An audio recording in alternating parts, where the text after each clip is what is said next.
You can measure the size of an elephant.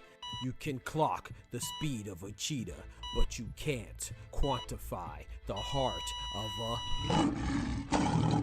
kings, queens, and in-betweens. Welcome to Dr. Boxing Talk. Stream starts now. The champ is here! The champ is here! The champ is here! The champ is here! The champ is here! The champ is here! The champ is here! The champ is here! If I tell you I'm good, probably you will say I'm boasting. If I tell you I'm no good, you know one line.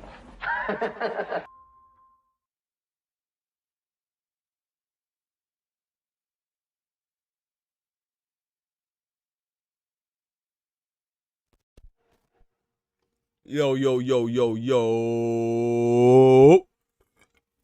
What it do, what it do, what it do. Good, great, grand evening to y'all wonderful, beautiful people out there. Yep, we are here the day before the storm. I would say the calm before the storm, but it ain't been too calm. You know, we had crazy weigh-ins, crazy press conferences. Well, crazy words, I would say, verbal altercations. Well, we did have a physical altercation with Tiger Johnson as well, didn't we? Anyway, ladies and gentlemen, boys and girls, brethren and sisters, hermanos, mi hermanas, ladies and lads, kings and queens, and everything in between. Y'all know what time it is. Doctor's in the house. Let's get to it, man. Let's get to it, man. We got some wonderful, dope people in the building. Let's go ahead and hit this little roll call for the one time. The roll call for the one time. We have mi hermano, my brother, my partner, Pat Bandero in the building. We got my brother George, the last Dragonborn, in the building. Yeah, he said I get the notification on time. Hey, let's go. Let's get right, man. I ain't been on in a while. So last live we did was the Andy Cruz Raymond Morataya fight. So, you know, we here now. You know what I'm saying? We got my brother Clone, my brother, my partner, my PIC, my partner in crime in the building.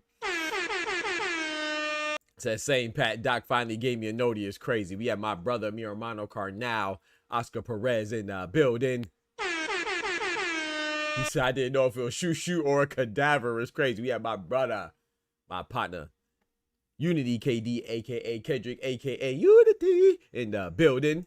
All right, man. So let's get right to it. Before we do, you know, we gotta thank the Most High because we have a lot of stuff to talk about. We gotta talk about some people being out. Some people not being professionals, some people not being disciplined, some people not upholding the standard of what a champion entails, their championship responsibilities and duties to abide by. You feel me? Like, We got one of the biggest fights to be made in boxing. That's a high note. You know what I'm saying? Teofimo and Shakur. We got another big fight.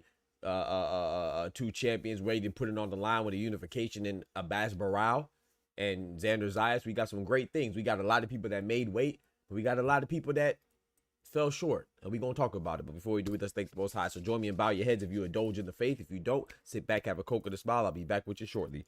Dear Heavenly Father, Lord, we thank you for your blessings. Thank you for your guidance and your protection and your correction and your direction. We hope that, not hope, we hope, but we ask you that, you know, you shield us and cloak us in your power and in your love and in your kindness. And Lord, just give us the strength to be kind. Give us the strength to be, you know, courageous and do right when it's so easy to do wrong these days. Give us the strength to be loving and to smile even when times are hard. Give us the strength to be a reason why other people smile, you know, and give us the strength to be thankful, not just to others for when they do right by us, but also to ourselves. Sometimes we forget to thank ourselves for being strong in times of turmoil, for being brave in times of where it's easy to be weak and frail, and also thank ourselves for remaining faithful in you. And we want to thank you the most to give us a strength to be faithful and give us reasons to be faithful, because we are blessed. So we just thank you, Lord. We come to you humbly and ask you to continuously bless us for the duration of the month of January into the month of February. We thank you, Lord, in Jesus' name.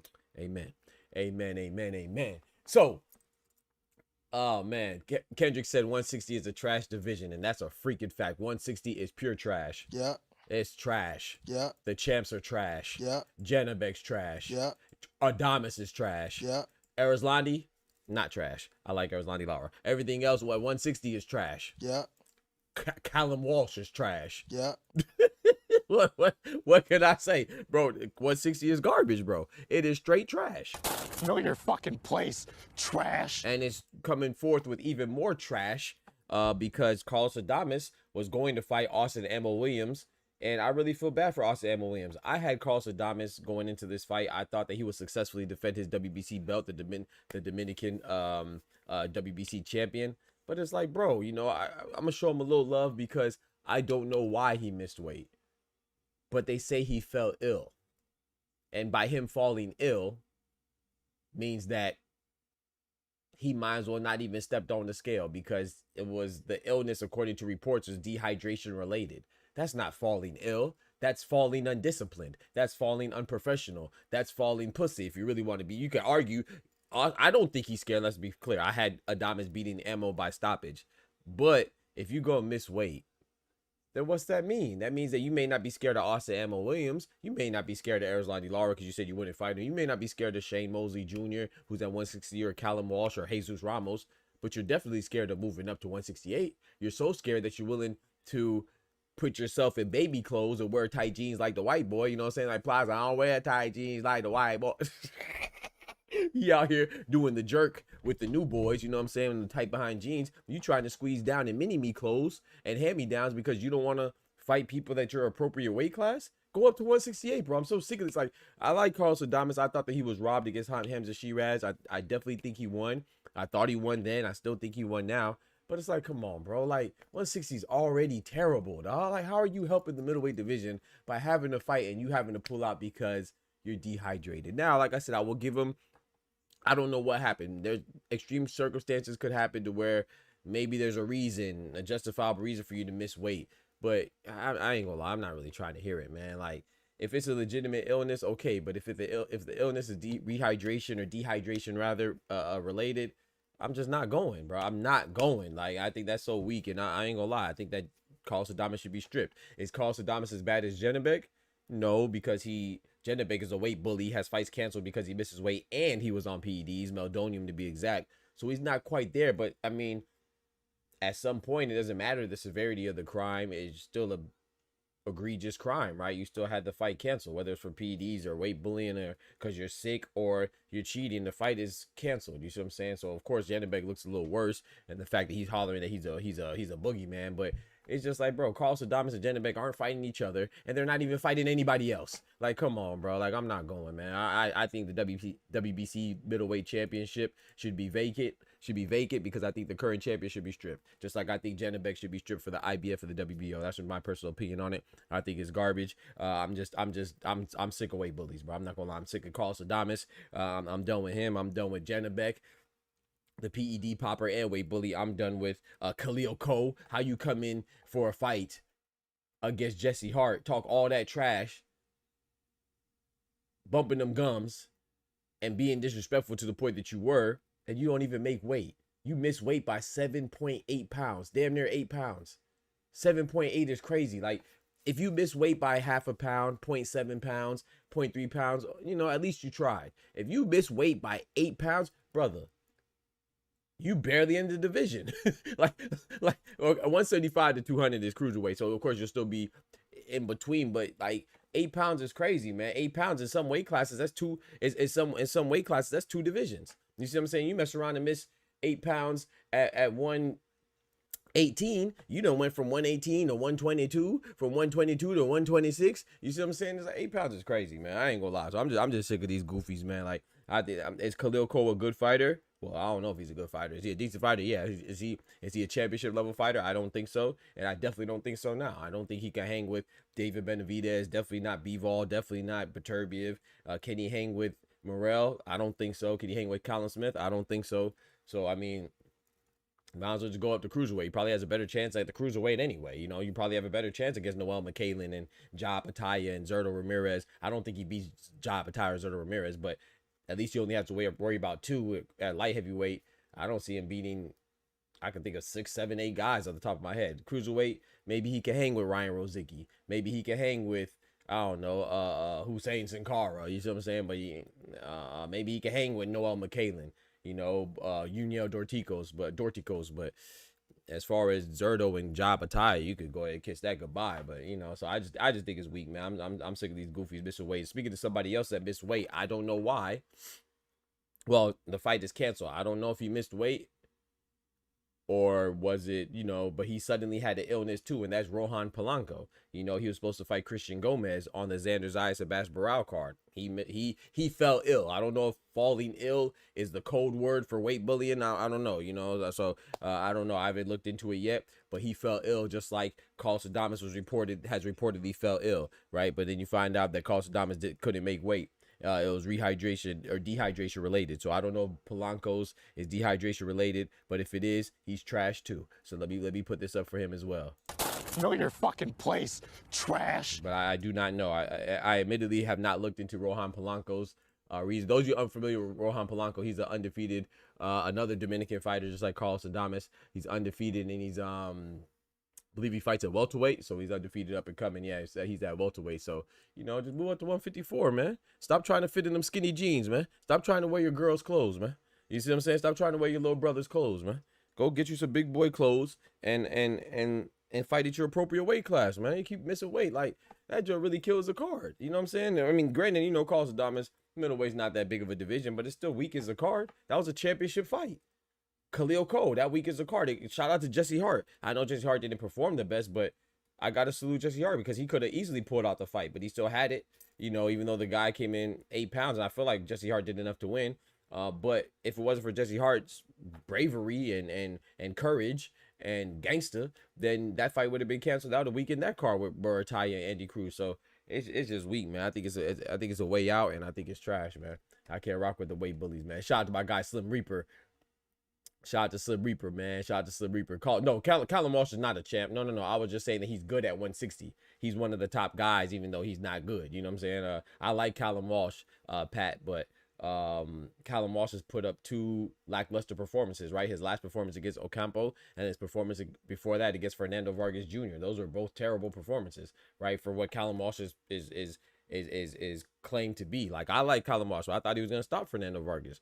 Did Fernando Vargas fight an engaging fight? No. But Callum Walsh, he still should have been able to perform better than that. And I gave him a pass because you know me. I'm like, okay, bet you have one bad day at the office, I'm not going to knock you. But now you have 2 consecutive bad days at the office, and Ocampo's good. Don't get me wrong. It's not like he loses to scrubs, right? Ocampo has 3 losses prior to Callum Walsh, right? His first loss was to Errol Spence Jr., all-time great Hall of Fame fighter, right? But then you look a little deeper. Errol Spence stopped Ocampo in 1 round. Then Ocampo lost to Sebastian Fedor, who's the current WBC champ. No shame in that. He went full 12 rounds. He got beat handily, but he went full 12 rounds. No shame in that, right? But then you see he fights Tim Tszyu, right? And he fought the good Tim Tszyu when Tim Tszyu was good before he got caught by Bakram and Fedor twice, right? He got stopped by Tim Tszyu. No shame in that, but you see he got stopped by Tim Tszyu in one round as well. So if Callum Walsh is I don't know, the next guy up, right? Especially he's supposed to put Ireland on his back. I mean, he's not really doing well. He went the full distance. And now the knockdown wasn't real, right? The knockdown, you go back and watch it on replay, it was more of a push down. But it's just like he didn't even look spectacular. Like he got hit a lot. Can you imagine if that was Carlos Adames hitting Callum Walsh? Could you imagine if that was Janabek hitting Callum Walsh?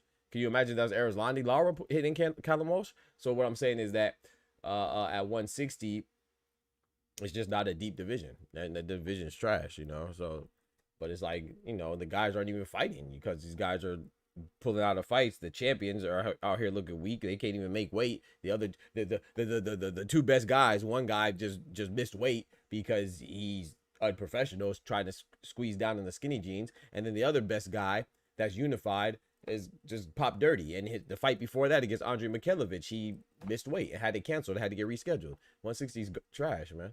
And their champions are trash. Know your fucking place, trash. With the exception of the WBA champion Erislandy Lara, the oldest active champion. Shout out to Erislandy Lara. He's not trash. 7 to 8 pounds is excessive. Talk to him, clone. He wasn't even trying to make weight. He wasn't even trying to make weight, bro. That's ridiculous, bro. Yeah. So Carlos Adames and Khalil Ko and Rohan Polanco, until proven otherwise, they garbage to me. I ain't rocking with them, man. Shout out to Pat. He says, I just want Yo-Yo Hernandez. Ooh, I forgot about Yonli Hernandez. Yo-Yo Diablo. Yes, sir. Unity says, service bum ass to Morale. Yeah. Hey. Oh, no, but hey, check this out, Unity. Remember Khalil Ko's on Matchroom. Oh, where do you think he's going to get fed to? You know he's going to get fed to Ben Whitaker. He's going to get served up on a silver platter to Ben Whitaker. You know what I'm saying? It's crazy. Like, Khalil Ko, shout out to Eddie. I was talking to Ty and Oscar about this. I said Khalil Ko, he's on a short leash because you got to think about it. Eddie Hearn's a UK, he's a UK based guy, right? Khalil Ko's an American based guy. So it takes Eddie Hearn a lot of time and money and travel expenses to go and promote him properly. And then when I'm promoting you, first you already lose to Manuel Gallegos when you were the heavy favorite. Now you redeemed yourself in the rematch and beat him and stopped him. Kudos to you. We show him love. But you already messed up once, right? And now you miss weight by 7 pounds. And then you dig a little deeper, Kendrick. Khalil Ko has like 12 or 13 fights. Like he missed weight in like 7 of them. So this is a reoccurring issue. He's a habitual weight misser. Weight bully. His name's called the Big Stepper. He really be big stepping on the weight scale. You need to be light stepping. You need to tread softly because you're about to be a person that gets fired or cut in a win. How you get cut in a win? That's like getting fired on your day off. he just beat Jesse Hart and he's still about to get cut by Matchroom. You know what I'm saying? That's like getting fired on your day off, man. Yeah, Khalil Ko, and it's funny, I watched some interviews with Eddie Hearn, and Eddie Hearn said, yeah, he's on a short leash, so he might get cut in a victory. That's crazy. Just Draw, what's good, my brother? What's good, man? Shout out to my guy, George the Last Dragonborn, dropping that bread, that cheese, that butter.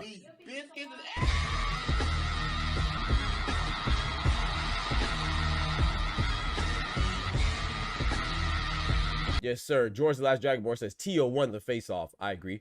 He looked locked in. I agree. So win or lose tomorrow is going to be one of his best performances. You think so?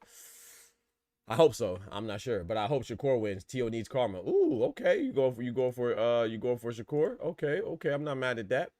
I'm not mad at that at all. We got Smoochie in the building one time for the ladies. I'm not mad at that, George. That assessment, we gonna talk about that right now. Let's go ahead and make that transition, man. Shout out to George the Last Dragonborn, because I don't want to talk about the lows of boxing. Let's talk about some of the highs, and I think that some of the highs are Teofimo Lopez and Shakur Stevenson. You know how to like George the Last Dragonborn mentioned. He referenced Tio's karma. Tio has been saying a lot of nonsense. You know, I don't really rock with Tio from a personality standpoint, but as far as a good fighter, I think I'm gonna pat myself on the back. I think I'm pretty good at being unbiased and objective and calling it like I see it. That doesn't mean we're gonna agree all the time, but I don't really mix my feelings with calling a fight or calling somebody skillful or recognizing the skills, right? So I think if you don't recognize Teofimo's skills, and I think you're kind of silly. But with that, you should also recognize that Teofimo is I shouldn't say susceptible. He's likely, he's prone to have a bad performance. You could argue that he as of late, you can say he has a higher likelihood to put on a bad performance than a good performance, but at the same time too, we can't forget about his Josh Taylor performance, which was great. Can't forget about his Lomachenko performance, which is great. But we can't forget about his lackluster performance, which was, what's his name, George Kambosos, where he lost. Sandor Martin was very, I don't want to say controversial, but that was very debatable, right? I guess it was kind of controversial, but it was more debatable. What else? Steve Claggett, he looked nothing near spectacular, right? He looked very pedestrian. And he hasn't had a stoppage at 140 at all, if I'm not mistaken. So we have to acknowledge that as well. But other than that, I think Teofimo is the best guy at 140, in my personal opinion. Like, is he the best? Like, am I saying him and Gary Anton Russell, if they fought, would he beat him? I don't know. That's a toss-up. What I'm saying is that if I'm ranking the guys at 140, I would have to rank the WBO Ring Magazine champion Teofimo #1, because all the other belts have been switching hands like hot potato. You see what I'm saying? Like, look at the WBA belt. Who's the WBA belt holder? I don't even know. Is it Gary Anton Russell, right? Gary Anton Russell had the WBA belt. Before that, he took it from Jose Rayo Valenzuela. Before that, Rayo took it from who? Pitbull. Before that, Pitbull took it from Rolly. That's 4 people. That's 4 champions at the top of my head. That's like 4 champions in like 5 fights. You know what I'm saying? And then the WBC, who has the WBC belt? Dalton Smith. Before that, Subra Matias had it for 1 fight. Before that, Alberto Puello had it for 2 fights, right? Because when Devin Haney had the Ryan Garcia debacle, he gave that up. Then Alberto Puello got it. He defended it 1 time against Sandor Martin, and he lost it to Matias, right? So right now it's Dalton Smith. Before that was Subriel. Before Subriel was Alberto Puello. Before Alberto was Devin Haney. So that's like 4 champions in like 6 fights or 5 fights, right? And then who else? IBF, right? Richard Hitchens has it now. Before that was Liam Paro. Before that was Richard Hitchens. He defended against George Kambosos. Sorry. So he beat Liam Paro, then he defended against George Kambosos. But before that, before he beat Liam Paro only had it for 1 belt, one fight when he beat Subra Matias. Subra Matias had it for a little while, but that's 1 belt, and that's like 3 champions in 3 fights. So Teofimo, even though he hasn't been fighting quality opposition, he has still been the longest reigning champion by far. So I would rank him #1 as far as being the best champion. So, and I do think he has the best resume right now. Even despite the loss of Kambosos, I still think he has the best resume at 140 as it currently sits. And I have to applaud him and Shakur both for taking this fight. I think that, Shakur is taking a risk, fighting the biggest name on his career. Like, I think that Shakur has had more stellar performance.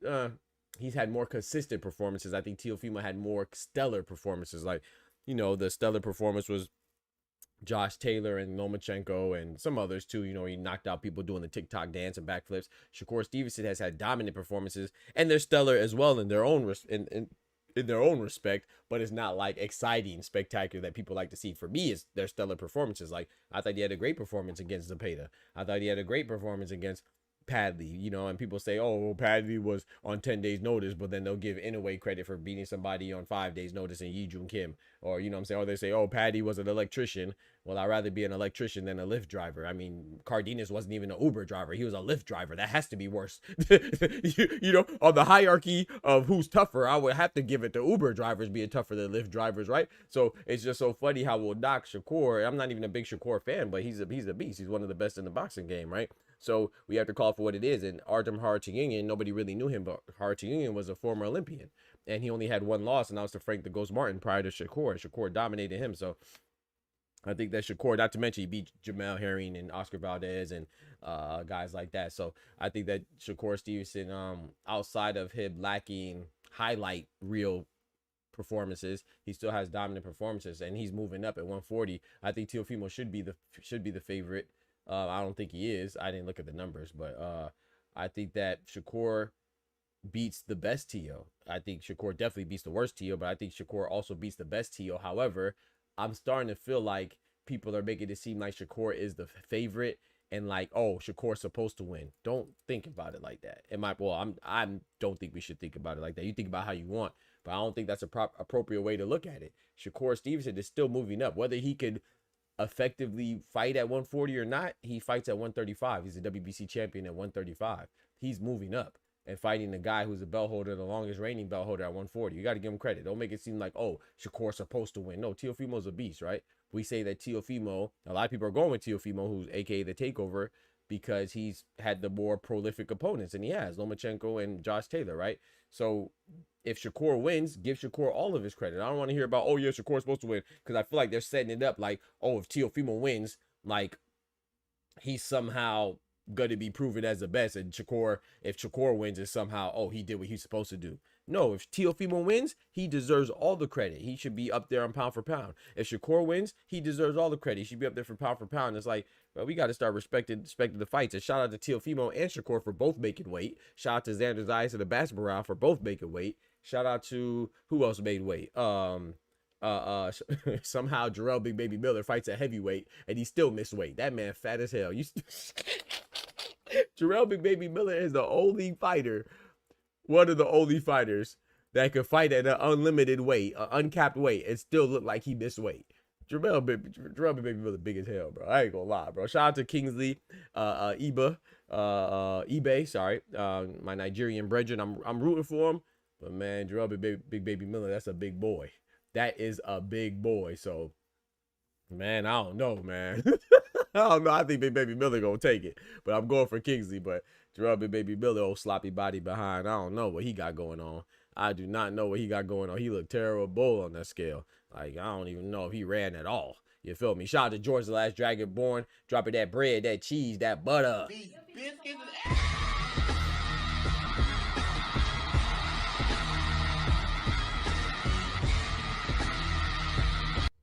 He said, George says, Uber sucks. It's more expensive for no for no reason. It might suck. It might suck. I don't know.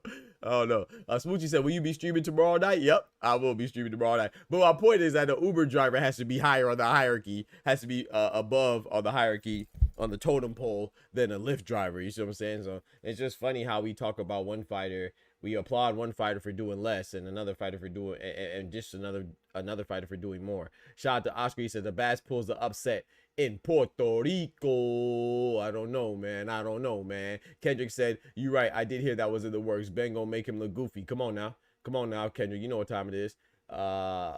He said, Kendrick says, I think Tio is taking the bigger risk in this fight. He could have kept fighting mid-work and getting praised. Yep.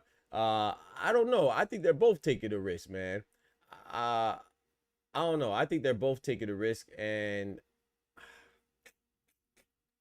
yeah, I don't know, man. I think they're both taking a risk, man. I would say that Shakur is taking more of a risk. I would agree with you that Teofimo is taking more of the unnecessary risk, just like Canelo, right? When Cinnamon fought Bud, Cinnamon was taking the more of the unnecessary risk, but Bud was taking a risk too. I mean, he's going up. We can't disregard that. So I would say that Teo would get away with not fighting a big name more than Shakur would, but I wouldn't say he's taking a bigger risk, you know. But I can see how it could be perceived that way. Kendrick said, I'll send the links out. Shout out to you. Charles says, why are you not watching Dirty Boxing 5 live from H-Town, man? Because we talk about other boxing right now, you know what I'm saying? Live from Florida, you heard me? So, yeah, man, Miller made weight, but is he clean? Right, exactly, Smoochie. Like, the man, how you look like you missed weight at heavyweight? It's crazy, bro. I think that Teofimo and Shakur fight, I think we should celebrate it. Now, does it have the potential to be a boring fight, underwhelming fight? Yeah, it does, because you look stylistically, you know, number one, Teofimo has put on some bad performances, right? Look at this Jermaine Ortiz fight. That was terrible. That performance was trash. Oh, my goodness. Know your fucking place, trash. That was one of the worst fights I've ever seen. And then another one of the worst fights I've ever seen involved Shakur and De Los Santos. That fight was trash. Know your fucking place, trash. Right? So they had the potential together to make a boring fight, you know. But I try to tell people, like, to think of it like Floyd Mayweather and Manny Pacquiao. I don't know if that's good or bad for you, but for me, that's good. I'm not saying that these fighters, either one of them, Shakur or Teo, are on Floyd or Manny's level. But what I'm saying is that with Floyd and Manny, if you appreciated boxing, then, and if you knew that, if you thought Floyd would win, then you knew it was a possibility it would look like that. You would see, I expected Floyd to win. And I like Floyd and Manny. Those are two of my favorite fighters. But I expected Floyd to win, and I thought if he won, he would effectively freeze Pacquiao out. You see what I'm saying? So don't be surprised if it goes something like that. But I still love the fight because it's still representing two of the top guys in the sport fighting. So Teofimo and Shakur, they represent two of the top guys in the sports, both in their prime. You know what I'm saying? Both in their prime, physical prime. And they're fighting. So I think it's a dope fight. I'm leaning towards Shakur. But even though I think that Shakur beats the best version of Teofimo, that doesn't mean that the best version of Teofimo doesn't have a chance. Like, I agree with what George the Last Dragonborn said. I don't really believe in who won the face off, who won the stare down. A lot of people do. I don't really believe in that stuff. But I did watching it. I felt like, oh, not necessarily that he won the face off, but I thought that it kind of made a statement that Teofimo could cut it off and cut it on. Like, for example, let's use another goofy in boxing, the biggest goofy in boxing, Ryan Garcia.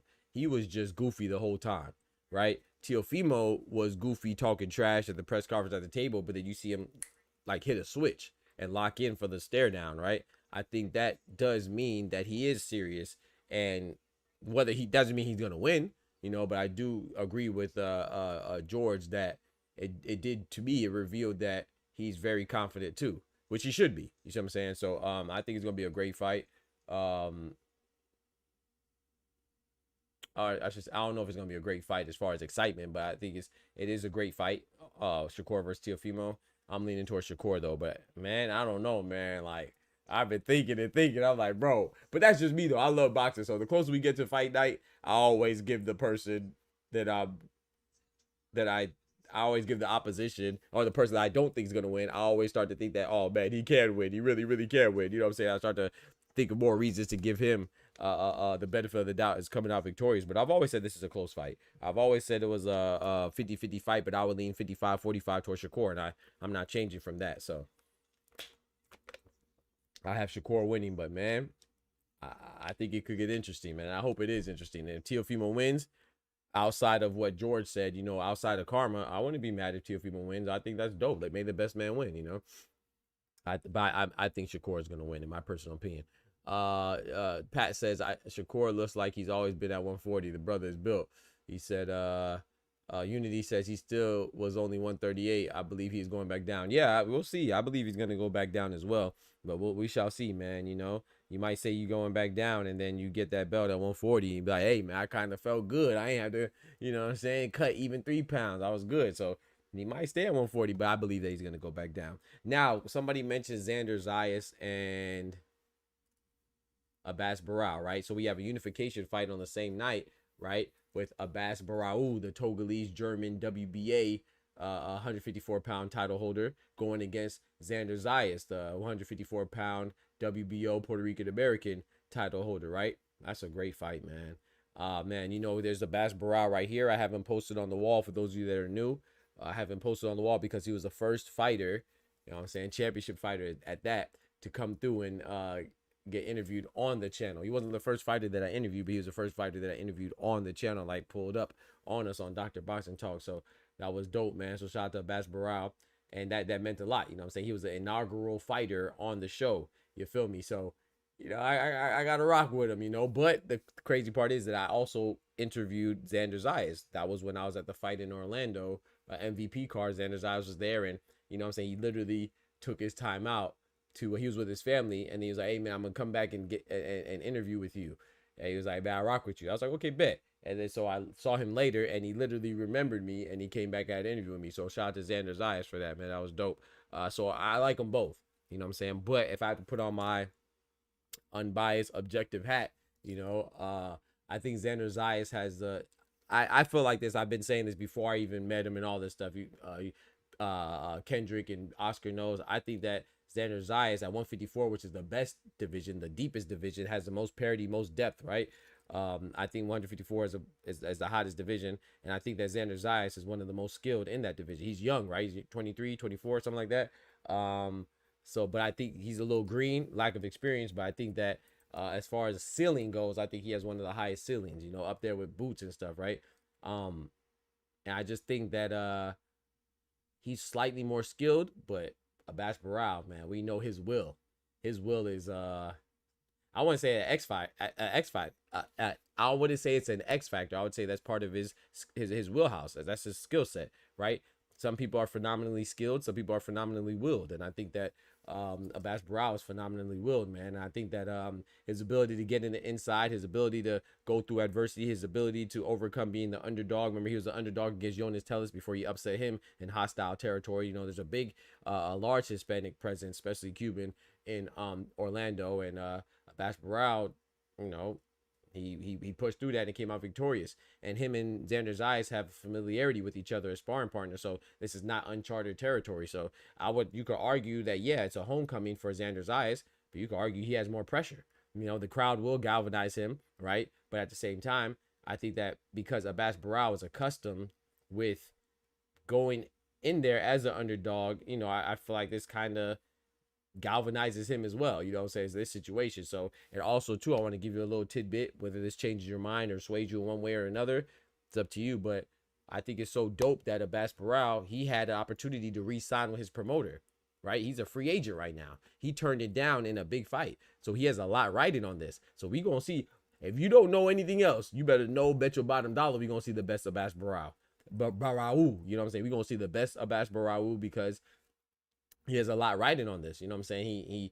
He's betting on himself entirely. He's going for a unification fight in his first defense as a belt holder. He just got elevated right after taking the interim WBA title holder for Jonas Tellis, the title belt for Jonas Tellis. Elevated first fight as a champion. He's fighting Xander Zayas as an underdog, and he doesn't have any representation because he turned it down, the re-signing to explore free agency and bet on himself. So if he wins, man, he's gonna hit the jackpot. If he loses, he might be in a little bit of trouble, already being a relatively unknown. But I still think he'll get picked up regardless. But I just like the fact, I think that's just like inspiring. You know what I'm saying? I think it's dope. You know, always bet on yourself, man. He's definitely, he's not just talking it, he's walking it. So I gotta show him some love for that.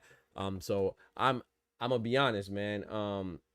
I am rooting for both. I'm not gonna be upset regardless who wins. If Xander Zayas wins, I'm gonna be happy for him. If Abass Baraou wins, I'm gonna be happy for him. But I will say that I'm leaning more, like my heart is pulling for Abass Baraou, but I think, my mind is telling me Xander Zayas is gonna edge it out. So I'm going with Xander Zayas by UD 7-5, 115-113 over Abass Baraou. That's what I think is gonna happen. But what I'm rooting and I'm hoping is gonna happen is, you know, Abass Baraou takes it. But either way, I like both men. You know what I'm saying? Both gentlemen. I like pause. We're gonna pause that. Yeah, we definitely gonna pause that. Hey, yo, I like both men. It's crazy. No, did he? Yeah, we gonna pause that. We gonna pause. But I like both champions. You know what I'm saying? So I wouldn't be mad either way. I'm rooting for both. I'm just rooting for a great fight. You know, so shout out to and Abass Baraou hit me up yesterday when I was on Shawa Stream. I meant to drop the dudes on Shawa Stream, but I forgot. But he said, Abass Baraou said he's gonna do the job tomorrow, man. So he said he's gonna come through, man. He hit me on IG. He said, I appreciate your kind words. He said, I'm going to do the job. He hit me up on IG, if you can see that. That's Abass Baraou. So, you know what I'm saying? He said he's gonna do the job, man.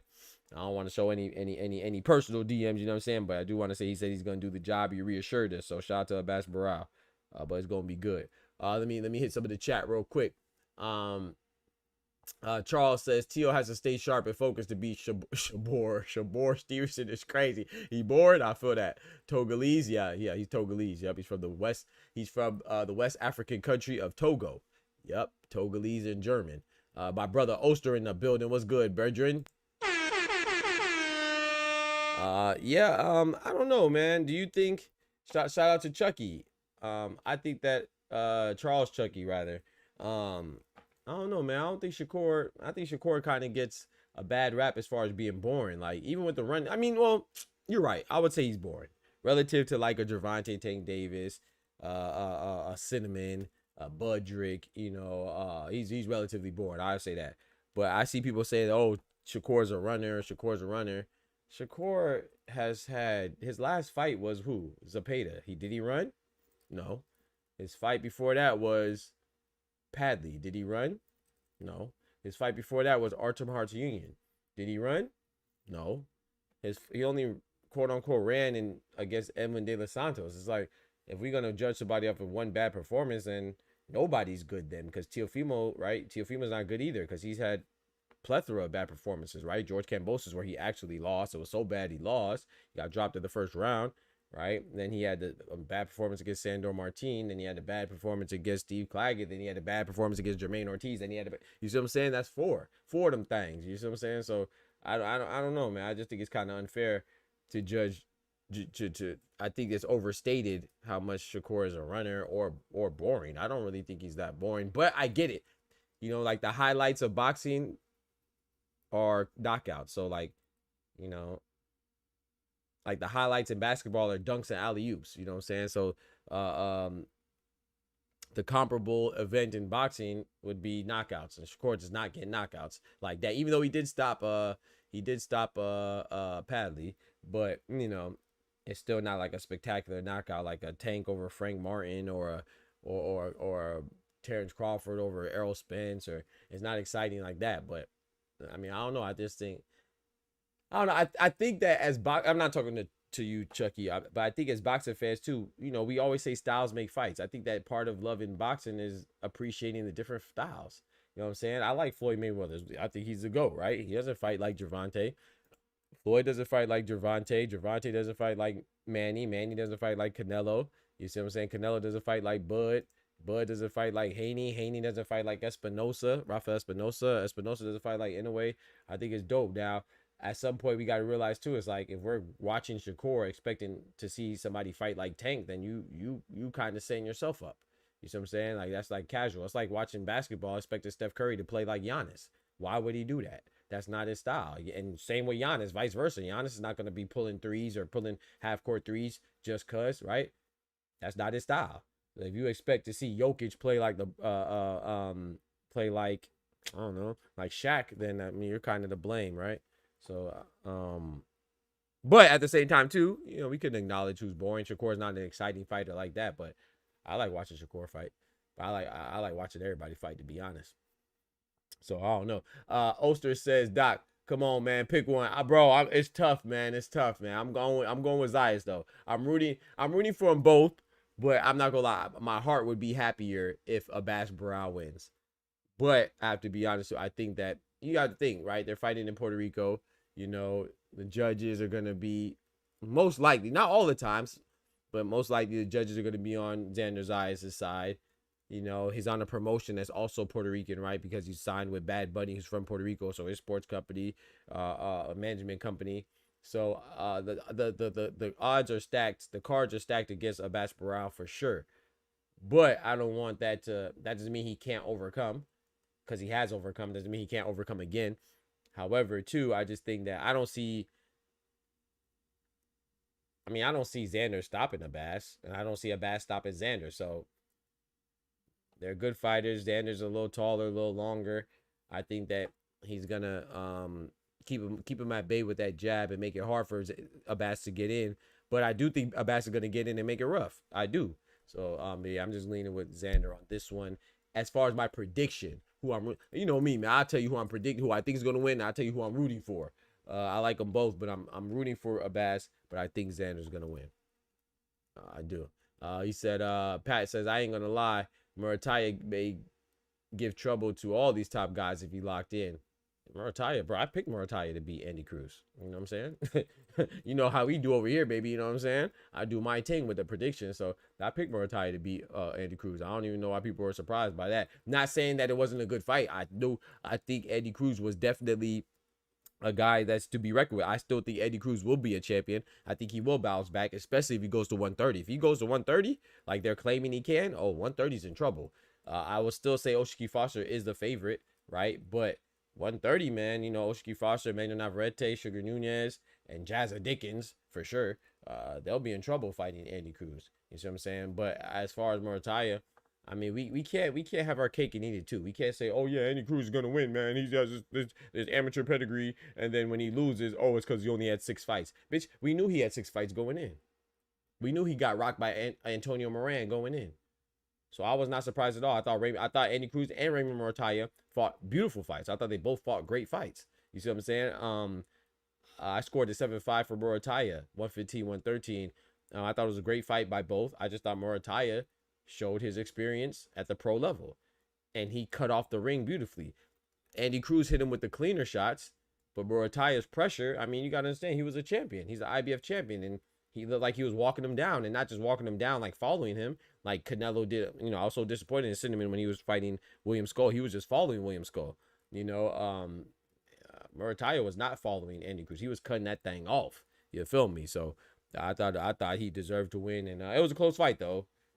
Anybody saying it's a robbery is crazy. What was bad though was, of course, Tim Cheatham's card of 118, 110. He's stupid.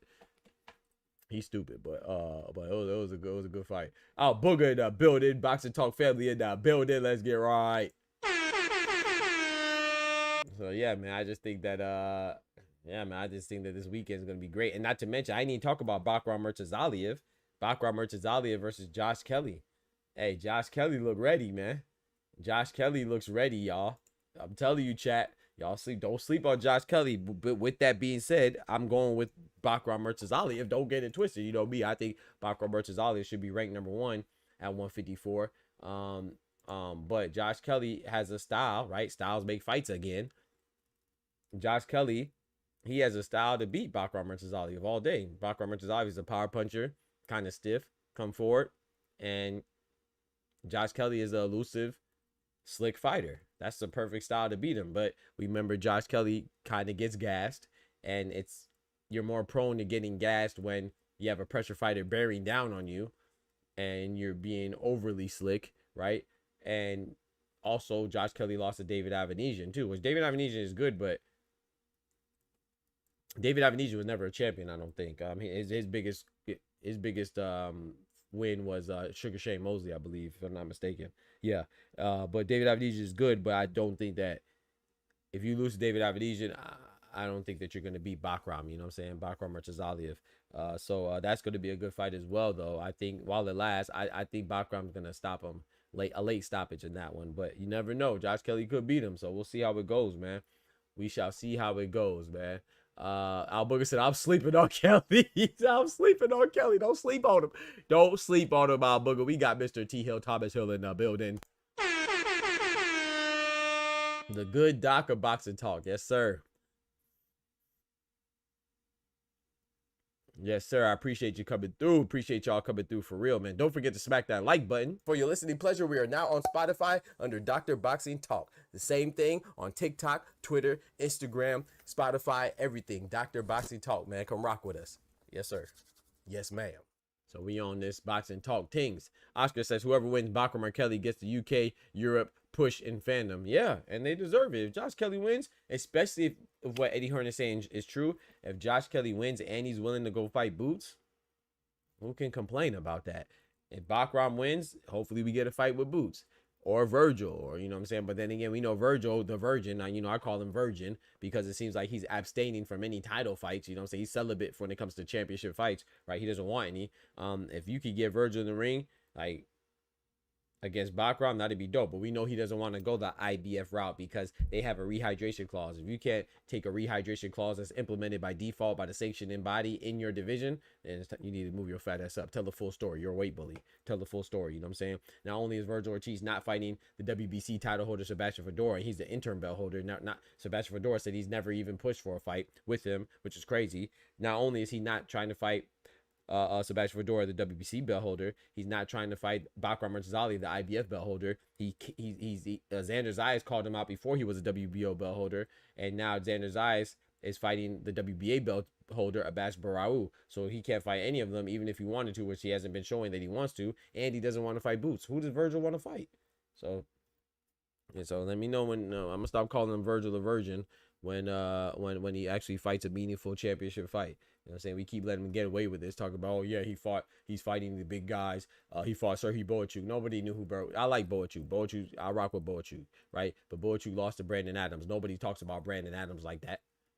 Nobody talks about Brandon Adams like that. And he stopped him, right? Serhiy Boachuk is a tough fight, but even in that fight, Virgil Ortiz got dropped twice. That was a very controversial, debatable victory, right? Some people had Serhiy Boachuk winning, right? And then he fought Israel Madrimov after Terrence Crawford beat him, after Israel Madrimov already lost the belt, after Israel Madrimov was supposed to fight Serhiy Boachuk, after, you know, well, I'm not going to say after. I'm not going to blame him for Madrimov being sick, but it was said that he was sick. You know what I'm saying? He just came off of surgery, right? That's the Israel Madrimov he fought. That's a good name, but is it really a good victory like that? I mean, I don't know. And, you know, people say, oh, well, yeah, Boots fought Weizman Lima for his debut at 154. Yeah, well, Boots was a champion at 147. Boots was a unified champion at 147. Boots was a unified Ring Magazine champion at 147. Boots fought Montes Stanionis, a guy that Virgil Ortiz was supposed to fight since 2018 at 147. What has Virgil done? You know what I'm saying? And then Boots made his debut against an IBO belt holder, Weizman Lima, at 154. You know who Virgil Ortiz fought for his debut at 154? It wasn't Madrimov. It wasn't Boachuk. It was Frederick Lawson. So let's compare Frederick Lawson, his debut at 154, to Boots' debut at 154, which was Weizman Lima. Weizman Lima, no disrespect to Frederick Lawson, Weizman Lima beat the hell out of Frederick Lawson. So you got to tell the whole story, man. People don't like to tell the whole story. And they get mad at you and say you hating if you do. I'm not hating on Virgil Ortiz. I think Virgil Ortiz is one of the best at 154. But I also think that Virgil Ortiz is one of the best that's not doing shit at 154 or ever in his career. That is what it is. We just don't talk about it. I'm going to talk about it, though. That's what I'm here for. You know what I'm saying? That good boxing talk. Ain't that right, Mr. Thomas? You feel me? The good doc of boxing talk. You feel me? So we going to talk about it, man. But so we're going to see until Virgil gets a fight. I think him and Boots is a 50-50 fight. I'm not saying that, oh, Virgil gets slaughtered. I don't think so. I think it's a 50-50 fight. But at the same time, you got to call it for what it is. When is it cool to say that, oh, a guy is more proven and he's never been a belt holder than a guy who's been a belt holder, unified belt holder, and a Ring Magazine belt holder simultaneously? That what life do you live? Because if it was the other way around and Boots fought Madrimov and Boachuk and Virgil Ortiz was a former unified champion and Ring Magazine belt holder, you're crazy. People will say, oh, yeah, Boots ain't doing nothing. He's never been a belt holder. Come on, man. Stop it, man. Stop it, man. People pick and choose, man. People pick and choose, man. People pick and choose out Boogie, you feel me? He said, oh, Doc got the pots and pans. We out here cooking with grease. You feel me? Yeah, sir, we about to burn the house down, man. It's just crazy to me, man. It's just crazy, man. It just doesn't make any sense. But anyway, like I said, I like Virgin, but it is what it is. Now, let's move on, man. Pacheco. I like Diego Pacheco, but Pacheco, I got to tell you right now. Let's just talk about him. I don't want to be disrespectful, man. Pacheco was supposed to fight Hamza Shiraz for the WBO belt again, right? This is their second time having talks. Pacheco has just recently pulled out of talks. Does that sound familiar? Well, yeah, because Pacheco was in talks with Christian and Billy, the recently elevated WBC champion from out of Canada, Christian and Billy, right? The American Diego Pacheco was in talks to fight him, pulled out of those negotiations. Then he's in fights to fight him again, pulled out of those negotiations again. Now, I know it takes two to make a deal, so I'm not solely blaming him. But when you pull out of a talk with Christian and Billy twice, and I've never heard of Christian and Billy pulling out of talks out of a fight with anybody else. He fought Lester Martinez, no problem, right? He you know, and then Diego Pacheco, the same person, was supposed to fight Shiraz, and their talks fell through twice. I'm not saying Shiraz is the most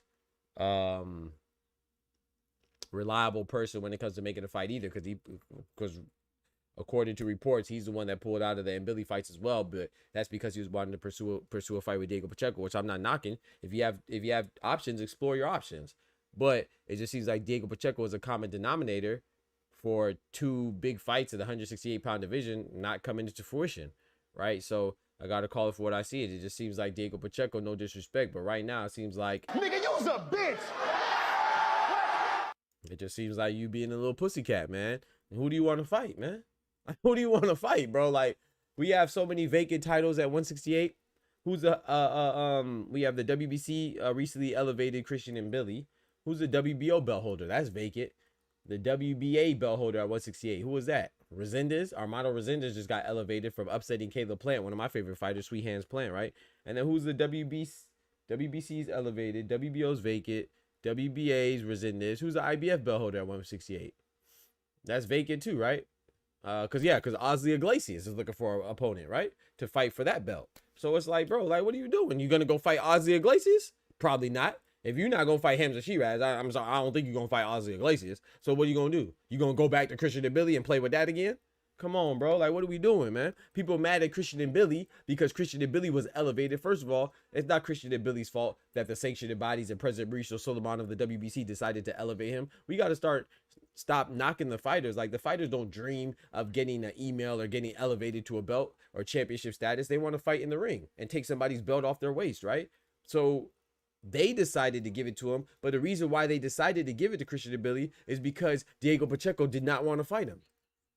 Let's not forget that. It's the reason why they decided to elevate Christian and Billy because Hamza Shiraz did not want to fight him. Let's not forget that, right? So he's trying to get talks with Jaime Munguia again. That was discussed, but I don't think that's gonna happen or come into fruition immediately, right? Or in the imminent future. And so now he's saying he wants to beat Canelo's comeback fight, which I think is a great fight. I would have my boy Cinnamon, but that's a good fight. You know what I'm saying? So I don't think Christian and Billy did anything wrong. Do I like the fact that he was elevated? He probably doesn't feel right, but I don't care because I know if you're not in a position to be elevated, then somebody else will be elevated. So it's definitely not Christian and Billy's fault. Don't forget to smack that like button. But yeah, we got to tell the whole story, man. It's not Christian and Billy's fault that Pacheco and Shiraz didn't want to fight him. Like, we got to stop it, man. We got to stop it, bro. Especially when Pacheco pull it out of the Shiraz fight again. Doc, you like everybody that you cooked. I cook him and then I say, but I like him though. You know, I like him though. That's my guy. I like him, but I gotta tell the truth. You know, I gotta tell the truth, man. I'll book and say, yeah, I'm still on wait and see with Diego. Come on now. Me gusta, but I don't know. You know, I like him, but I don't know. You know what I'm saying? But yo no sé. You feel me? Me gusta, but yo no sé. Me gusta, pero no yo no sé. You feel me? Me gusta, pero yo no sé. It took me a couple times to get it right, but you know, you feel me? Yeah, man, I'm with you, Pat. I mean, I'm with you. Wait, now Pat didn't say. I'm with you, Al Booger. Kendrick said, isn't the former IBF fighting this weekend? Who? Who's that? Who you talking about, Kendrick? Talking about Adamas? No, you said former IBF. And what division? 168? Oh, William Skull. Yeah, William Skull's fighting this weekend. Yep. I don't remember who he's fighting though. Yes, you're right. You're absolutely right, Kendrick. Yep. William Skull is fighting the Cuban former IBF champion. He's fighting bounce back fights, is losing to Canelo. Yeah, I can't remember who he's fighting though. You're absolutely right. We have a lot of fights this weekend, bro. A lot of fights. I feel like I'm still missing some, but yeah, man, we got a lot of fights. So it's a lot of boxing. We're gonna be live tomorrow, good Lord willing. So and we're gonna be live for the fight over there in London or UK. You know, and then we're gonna be live for the late night fights as well. So yeah, man. There's a lot of fights tomorrow, man. So yeah, I've been working like crazy, bro. Excuse me, I've been working like crazy though, man. Thank God for the new job. You feel me?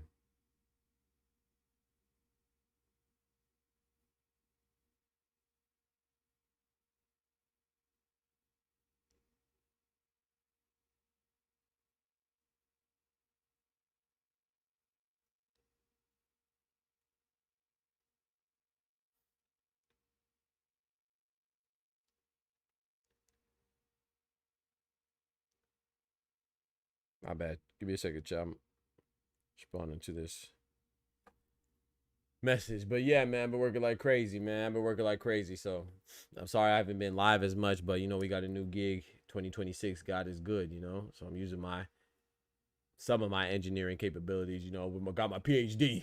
I got to put it to good use and make it work for itself and work some of this, you know. I put a lot of blood, sweat, and tears into that thing to get that doctor title, so I'm getting to use it now. So you know what I'm saying? Use it again, I should say, in 2026. So God is good. But it just taking me away from my boxing channel, man, unfortunately. Two Sizzle says, seeing you on Shawa Live. My first time catching you, man. Hey, appreciate you, bro. Shout out to Two Sizzle, man. Welcome to the Boxing Talk family. Appreciate you coming through, man. One time for Shawa, you feel me? Shout out to Two Sizzle. Big up Two Sizzle, man. Big up Two Sizzle. Appreciate you coming through. Shout out to Shawala Ya. Y'all go check out Shawala Ya, a.k.a. Yes Indeed Boxing. One of the best, in my opinion, one of the best channels out here. Great voice for the sport, you know what I'm saying? Especially for, we need more women representation, more female representation in the sport. You know, we need more, we need more, you know, perspectives. We need more perspectives, different perspectives, you know what I'm saying? So, and it's always good to be around. I don't want to be around a bunch of dudes. You know what I'm saying? No offense. I love my fellas and my brothers, you know what I'm saying? But I love my sisters too. And it's always a good mix, you know what I'm saying? So one time for the ladies. Yep, one time for the ladies. So yeah, man. He said there is decent fight on Zuffa too. Is Valenzuela tomorrow? I don't think so. Is it? It might be.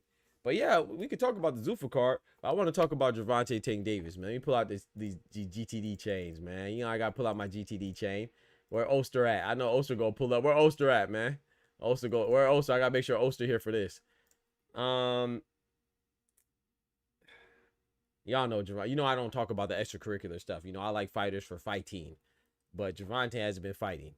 You know, he has not been fighting lately, man. And the reason why he hasn't been fighting, this is why I understand. I like Tank. Y'all know I like Tank. But I do not like Ryan Garcia, but I'm very consistent. I didn't talk about Charlo's, what was it? He had a drunk driving incident. I didn't talk about Ryan Garcia's vandalism in the hotel. I didn't talk about Tank's arrest with his domestic violence allegations, right, or whatever. But one thing I don't do too is that I'm not gonna act like things don't happen. Like, I'm not gonna make it seem like, oh yeah, he's being set up. How would I know he's being set up? Why would you think he's being set up? Like, he has a history of this nonsense, you know. And to be honest with you, he has to look at himself as a common denominator, because now it's multiple women. Now, like I said, I don't like to judge outside of the boxing realm, because everybody has their own lives. We all make mistakes, and sometimes, you know, things could happen. You know what I'm saying?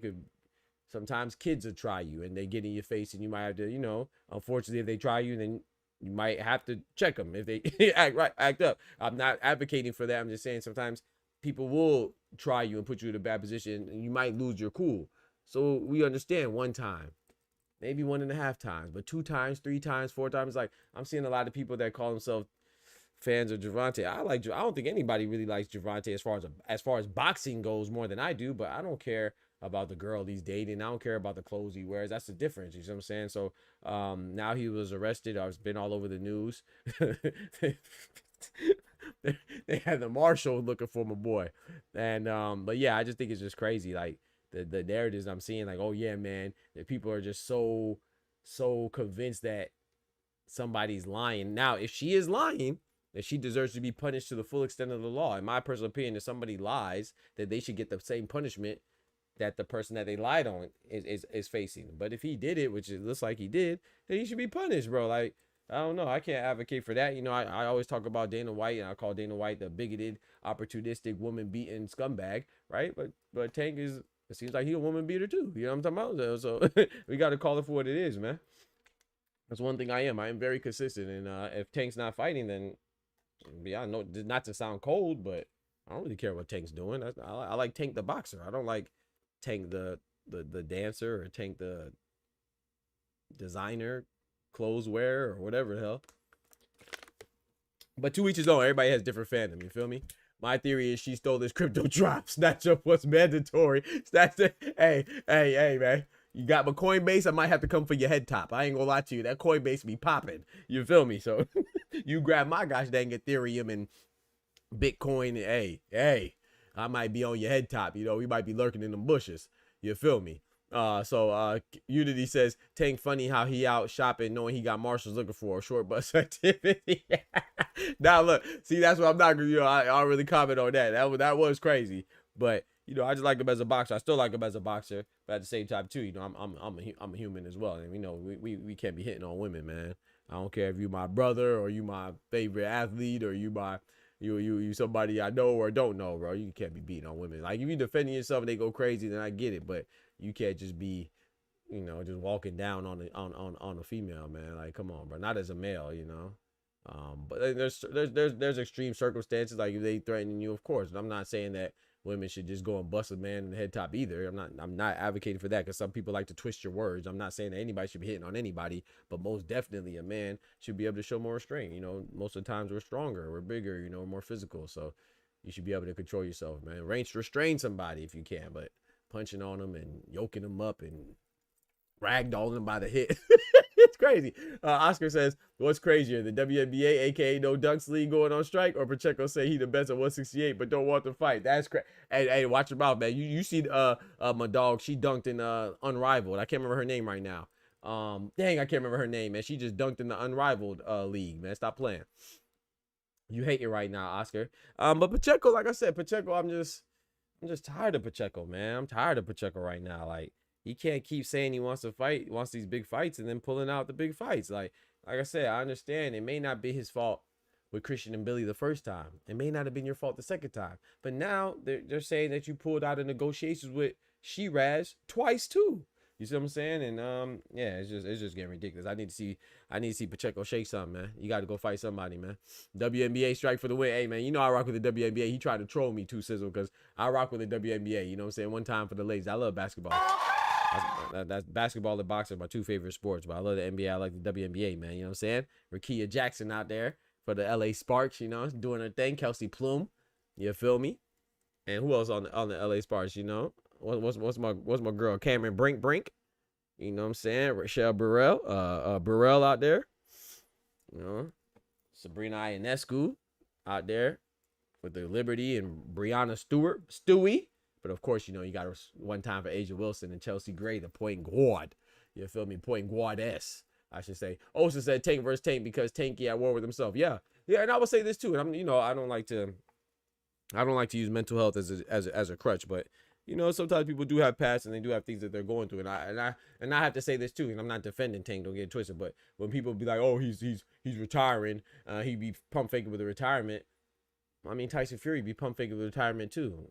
Not too many people talk about that all the time. I do, you know what I'm saying? I talk about it, but I get tired of him pump faking with the retirement. But Tank has been, and this is what kind of annoyed me too. Charlo too. Both Charlos, primarily Jamal, right? Big Charlo. And Gervonta Tank Davis, they've been open about their mental health issues, right? Which I think sometimes can be overstated because we all go through stuff, you know, some worse than others. But it's funny that we don't show, not we specifically, just I'm speaking in generalities, we don't show sympathy or empathy for those that admit their mental health struggles. But then when we have guys that do nonsense and they seem to retroactively say, oh, I got mental struggles like Ryan Garcia, then we are sympathetic. Ryan Garcia, he had a domestic violence allegation, right?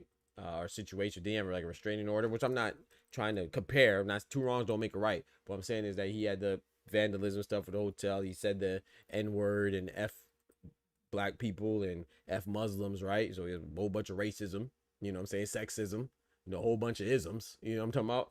And then he was even suspended for PEDs, right? And then he was suspended again for using racial slurs. And then he comes back, the same sanctioning body, the WBC and President Mauricio Solomon, the same sanctioning body that suspended him for discrimination and racial rhetoric, discriminatory rhetoric, they turn around and give him a fight for a title, his very next fight, after coming off of another title fight where he lost in another sanctioned body in WBA against Rolly Romero with President Gilberto Mendoza. That's crazy. You see what I'm saying? But I don't know. It just seems like we pick and choose, man. We pick and choose. Like I said, even with Janabek and Carl Sadamas, man. Carl Sadamas, the man, I don't know. That joint's unprofessional, bro. You can't keep, I don't know. I'm getting tired of these weight bullies, man. Canceling fights because you can't be disciplined to make weight, bro. That shit trash. That shit trash, man. That shit is trash, man. Missing weight is trash. Know your fucking place, trash. Hey, Two Sizzle asked a great question. Does roid rage equal mental health? And that's the thing that's tricky. Shout out to Kendrick. You know, this is Kendrick's wheelhouse. As being a psychology major and all that good stuff. That's why mental health is so tricky, right? Because who am I to say what somebody's going through internally? It's hard to judge that. You see what I'm saying? That's why I think it's important that we judge their actions regardless of whether they going through mental struggles or not. Hey, this is life, man. We all on this roller coaster, man. Some of us go down, some of us go up. Some of us are down when we're up, and some of us are up when we're down. You see what I'm saying? You might be down, I might be up, but that's no excuse to go act a donkey. You know what I'm saying? So even if you are going through something, hey, I feel you. You know what I'm talking about? I feel you. My heart goes out, your prayers go up, but that doesn't mean that you have a free pass to hurt somebody because you feeling down. You know, sit you behind in the room. You better go get Baker acted or something. I got partners that was Baker acted because they were going through some mental health issues. I got a brother that was in and out of, you know what I'm saying, incarceration and asylums because of mental health issues. But that's no excuse to hurt somebody. You feel me? So roid rage, I agree with you. Like roid rage, or I mean, that's a great question. Does roid rage equal mental health? To me, it seems like it would be self-inflicted. You see, but what do I know? I don't want to judge somebody because I don't know what they're going through. And that's why it's so hard, because you could never really see what somebody is going through. And somebody could just say, hey, I'm going through something, just as an excuse to use it as a crutch, potentially. But that's why it's a sticky situation. But like I said, either way, I'm not going, man. You hurt somebody, you do something wrong, you should be held accountable. It is what it is. That's how I feel about it. Two sisters said, Emma, pray for Abass downfall. Bro, I'm not gonna lie. No, I'm mad at the Abass, man. I think Abass would have stopped him. Don't get me wrong. But bro, that's part of being a champion, man. You gotta abide by the rules. You know what I'm saying? You're supposed to be the standout. You're supposed to be the one that shows out. You're supposed to be the one that sets an example and is, you know, you're the poster child of what boxing is supposed to be. You know what I'm saying? People are supposed to look up to you and like you're supposed to, I don't know, man. You just supposed to fulfill your championship duties, man. And one of your obligations is to make weight. Your fat ass. That's it. Or move up, bro. Stop trying to squeeze it into your girlfriend's clothes or your little brother's not hand-me-downs, I guess hand-me-ups. Stop trying to squeeze it into the little clothes, man. You know what I'm saying? Like what Ply say? What Ply say, Wango? I don't wear tight jeans like the white boy. You know, wearing all these tight jeans, man. Out there doing the jerk with the new boys. Get out the tight jeans, man. Go to the weight class you're supposed to be in. That's what makes me mad. Because it's like, bro, you can't tell me Jenna Beck and Carlos Adames aren't scared of 168. Go get that pressure, man. Or you know, or make the weight. Come on, man. And no disrespect to my white brethren and sister. I'm just saying, though, I don't wear skinny, tight jeans like that, man. You know, stop trying to squeeze down them sexy, cute clothes, man. Go to your weight class, man. That junk is crazy, bro. You missing weight and canceling fights? Khalil Cole, fat ass, he missing weight by 8 pounds. Two sizzle, 7. Let's be fair, 7.8 pounds, bro. 7.8 pounds. If you go down to a certain weight class, that's multiple weight divisions. You mess around and miss weight by 8 pounds at 118. You done went from 118 bantamweight to super bantamweight 122, from 122 to 126 featherweight. Like that's crazy. Granted, I know he's at light heavyweight. There's a bigger gap between light heavyweight and cruiserweight, but go up to cruiserweight. It might even serve you well. Because who the heck in their right mind thinks that Khalil Cole could do anything with Benavidez? Who in their right mind thinks Khalil Cole could do anything with Beterbiev? Who in their right mind thinks Khalil Cole could do anything with Bivol? Who in their right mind thinks that Khalil Cole could do anything with Morrell? Maybe he could shake something with Callum Smith. I'd still favor Callum Smith as well. Maybe he could shake something with Callum Smith. But so I think that, and I don't blame Eddie for this. You know what I'm saying? Shout out to my American brethren. You know what I'm saying? Khalil Cole. But I don't blame Eddie if he just keeps Khalil Cole on the roster for the time being to feed him to Benjamin Whitaker, who I think is overrated so far. You know, I like him. I'm rooting for him. I like his style, you know, his uniqueness. But Benjamin Whitaker got to fight somebody besides Benjamin Gavazi too. He got to fight somebody besides Ezra Aranyeka too. He got to fight somebody with a pulse too. You know what I'm saying? But I do think that, I mean, yeah, I'll feed him to Ben Whitaker. You want to come in at 8 pounds? That's crazy, bro. That's trash, bro. 8 pounds? Know your fucking place, trash. You come in 8 pounds, you're not even trying, bro. You come in 8 pounds over, you're not trying, bro. You're not trying, bro. Go in there for the lifestyle. Talk to him. Talk to him. Oh, I forgot about Shushu. Shout out to Pat Bandero. Juan go in the build. He said good reasoning always, Scott. I appreciate that. Shout out to Jay Sharp, man. Thank you, sir. Appreciate that. Yeah, Shushu. I forgot Shushu's fighting Carlos Castro. Man, you know I root for Shushu, man. But somebody was on my head top at Shawa stream. Think I'm hating on Shushu. I like Shushu. But I gotta see a spectacular performance from Shushu, man. Like now I could be wrong, but the last time I remember seeing a like a wild performance from Shushu was gosh dang Bernardo Torres when he fought. Was it Bernardo Torres? I think I could be wrong. He might have had another spectacular one somewhere in between, but that's the one that stands out to me in my head right now. But like I said, Suleiman Sagawa. That was a step-up fight, so I don't mind him struggling. Suleiman Sagawa was a good fighter. He's not easy work for anybody. So I give him a pass for that, but some people thought he lost, right? So that was debatable. And then Matthias Haita, another contender out of African country. He's from Namibia. I believe Sagawa's from Cameroon. Don't quote me on that. I think Sagawa's from the Cameroon. I'm not sure. But for sure, Matthias Haita is from Namibia. And then Dana Coolwell from Australia is like, he did what he won. Matthias Haita, well, that's a tough fight. But I'm just saying that in conjunction with the fact that he hasn't been looking good, like exceptional. It's like, and then you're telling me that you're ready to fight Rafael El Divino Espinosa. Like, come on. And then you're telling me that you're ready to fight Naya. Anyway, I get it. I dig it. I'm not mad at the comment. That's what you're supposed to say. I'm not advocating or even implying that he should be saying, oh, I don't want to fight those guys. You should say that. But it's just, for me, it's a little hard to believe, right? He's not convincing me. And it seems like he's almost trying to convince himself. And it seems like his handlers may not be convinced either, because I think he would have had a title shot right now. You know what I'm saying? He's fighting Carlos Castro. That's dope. Shout out to him. I think he should beat Carlos Castro, but I don't think it's enough to just beat Carlos Castro. I think he has to look great while doing it. You see what I'm saying? If you want me to believe that you're really going to fight Espinosa, but honestly, too, to be fair, he doesn't just have to fight Espinosa. He could fight the winner of Nick Ball and Brandon Figueroa. That's perfectly fine. You know, I think he could beat Nick Ball. I personally believe that Espinosa is the best at 126. I don't think any of them beat Espinosa, me personally. But I think Bruce Shushu Carrington versus the IBF champion Angelo Leo is a good fight. I think Bruce Shushu Carrington versus the WBA champion Nick Ball, or if the winner of Nick Ball and Figueroa, I think that's a good fight.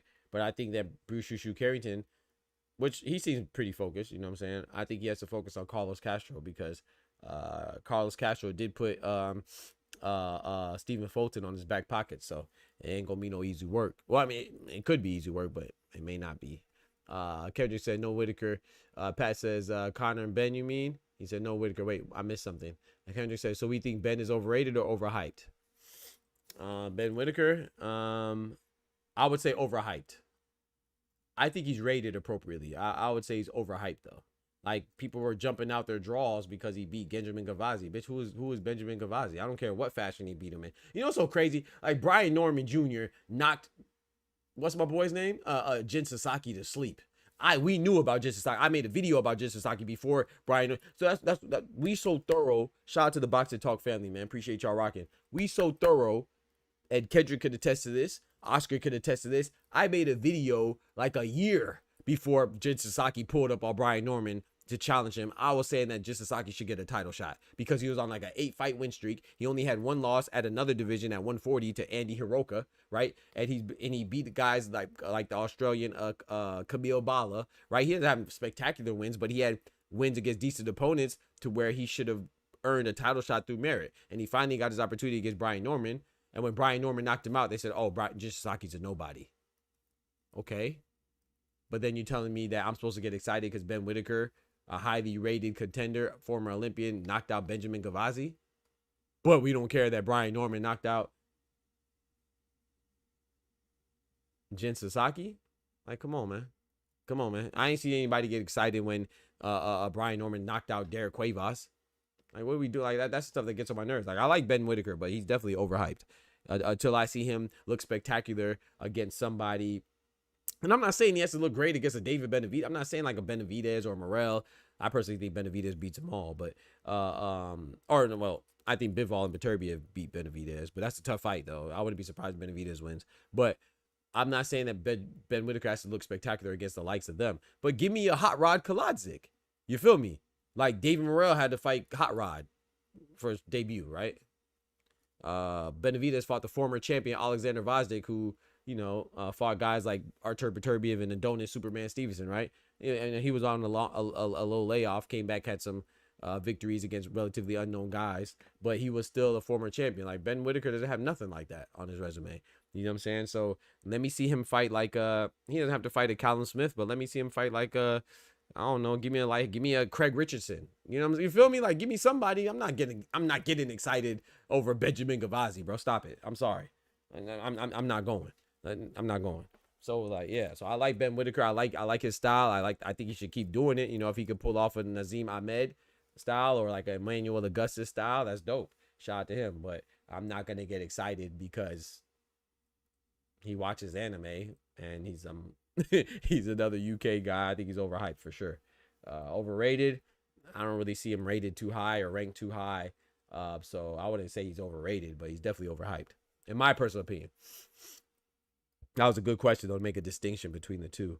That's just me. That's just me, though. I'm trying to think. I was gonna go somewhere else with that too. It's like Canelo, right? And you know, I like Cinnamon. That's one of my favorite fighters. But it just gets on my nerves when and I like Inoue. People don't think I like Inoue, but I just keep it funky. Inoue fought Ramon Cardenas. People said, oh, well, he's highly ranked, right? Ranked like number 1 or number 2 in the WBC, top 5 WBC, whatever it was, right? And but he had a loss. But because he fought Inoue, we like Inoue, and it's like sacrilegious to talk to be honest about Inoue. You could compliment him all day, but if you critique him, oh my goodness, well, you know what I'm saying, you going to hell, you going straight to hell. Hey, you critique Inoue, they send you straight to hell, chat. You can't critique Inoue, boy, they gonna send you straight to hell. Oh, it messed up. They messed up my, hold on. She thought I was gonna send her somewhere nice. You're not going to the beach, bitch, you're going to hell. They gonna pack you up and send you straight to hell. You talk about Inoue, boy. But it's just crazy to me, like, Inoue fights a guy that nobody knows, Ramon Cardenas. Oh, they say, oh, well, he's ranked high in the WBC. Oh, even though he has a loss to Danny Flores. Look up Danny Flores right now. Danny Flores has like, what, he has like 26 losses or 17 losses, something great. No, I think it's like 26 losses right now. The guy that beat Ramon Cardenas before Inoue. They'll say, oh, that was a great fight because it's Inoue. But then Canelo fights a guy that's ranked #1 by the WBA, and he was undefeated, and he had a phenomenal streak, whether it was tomato cans, cab drivers, clowns, or bums, whatever you want to call them. Edgar Berlanga still had a knockout, a phenomenal knockout streak of 16 straight first round KOs. His 17th professional fight was his 17th round of professional boxing. That's phenomenal. I don't care who he's knocking. You stopping that many people in that quick of a fashion, that's spectacular. Now, it became overrated once we saw that, you know, once he stepped up in competition, not only did his knockout slow down, it essentially stopped. It came to a complete halt. So we know that they were selling his dreams. That was top-ranked matchmaking. He was a beneficiary of top-ranked matchmaking. But still, nonetheless, Canelo fought a guy that was ranked #1, who was undefeated, and had a phenomenal streak and a bigger name in Edgar Berlanga. People said that fight was trash. But then you're going to tell me now, you know, fighting Ramon Cardenas is good? And then when Shakur Stevenson fights Joshua Paddy, we say he's an electrician. But we forget that Ramon Cardenas is a lift driver. When we say, oh, well, what's name fought Padley on 10 days notice, do we forget that Yi Jun Kim, another one of Inoue's opponents, was fought in 5 days notice? It's crazy, bro. And then no one says that, oh, Bacoli, when Joseph Parker beat Bacoli, you know, the PED popper, cocaine sniffer, booger sugar blower, gosh dang, Joseph Parker, when he beats Bacoli, everybody says, oh, he just beat the boogeyman. Yeah, he beat the boogeyman in gosh dang 24 hours notice. Literally, when Bacoli accepted the fight, he was in the Democratic Republic of Congo, DRC, where he's from, on the continent of Africa, and his trainer, Billy Nelson, was in Scotland, on the continent of Europe. They weren't even on this, forget a country, they weren't even in the same continent. Those were the circumstances in which Bacoli took the Joseph Parker fight. He came in there, you seen him, he looked like he had on, gosh dang, the only thing he was missing was a picnic basket. He had his belly out, you know what I'm saying, eating nothing but jollof rice, and gosh dang, he had the picnic plaid shorts on, looking like gosh dang Yogi Bear.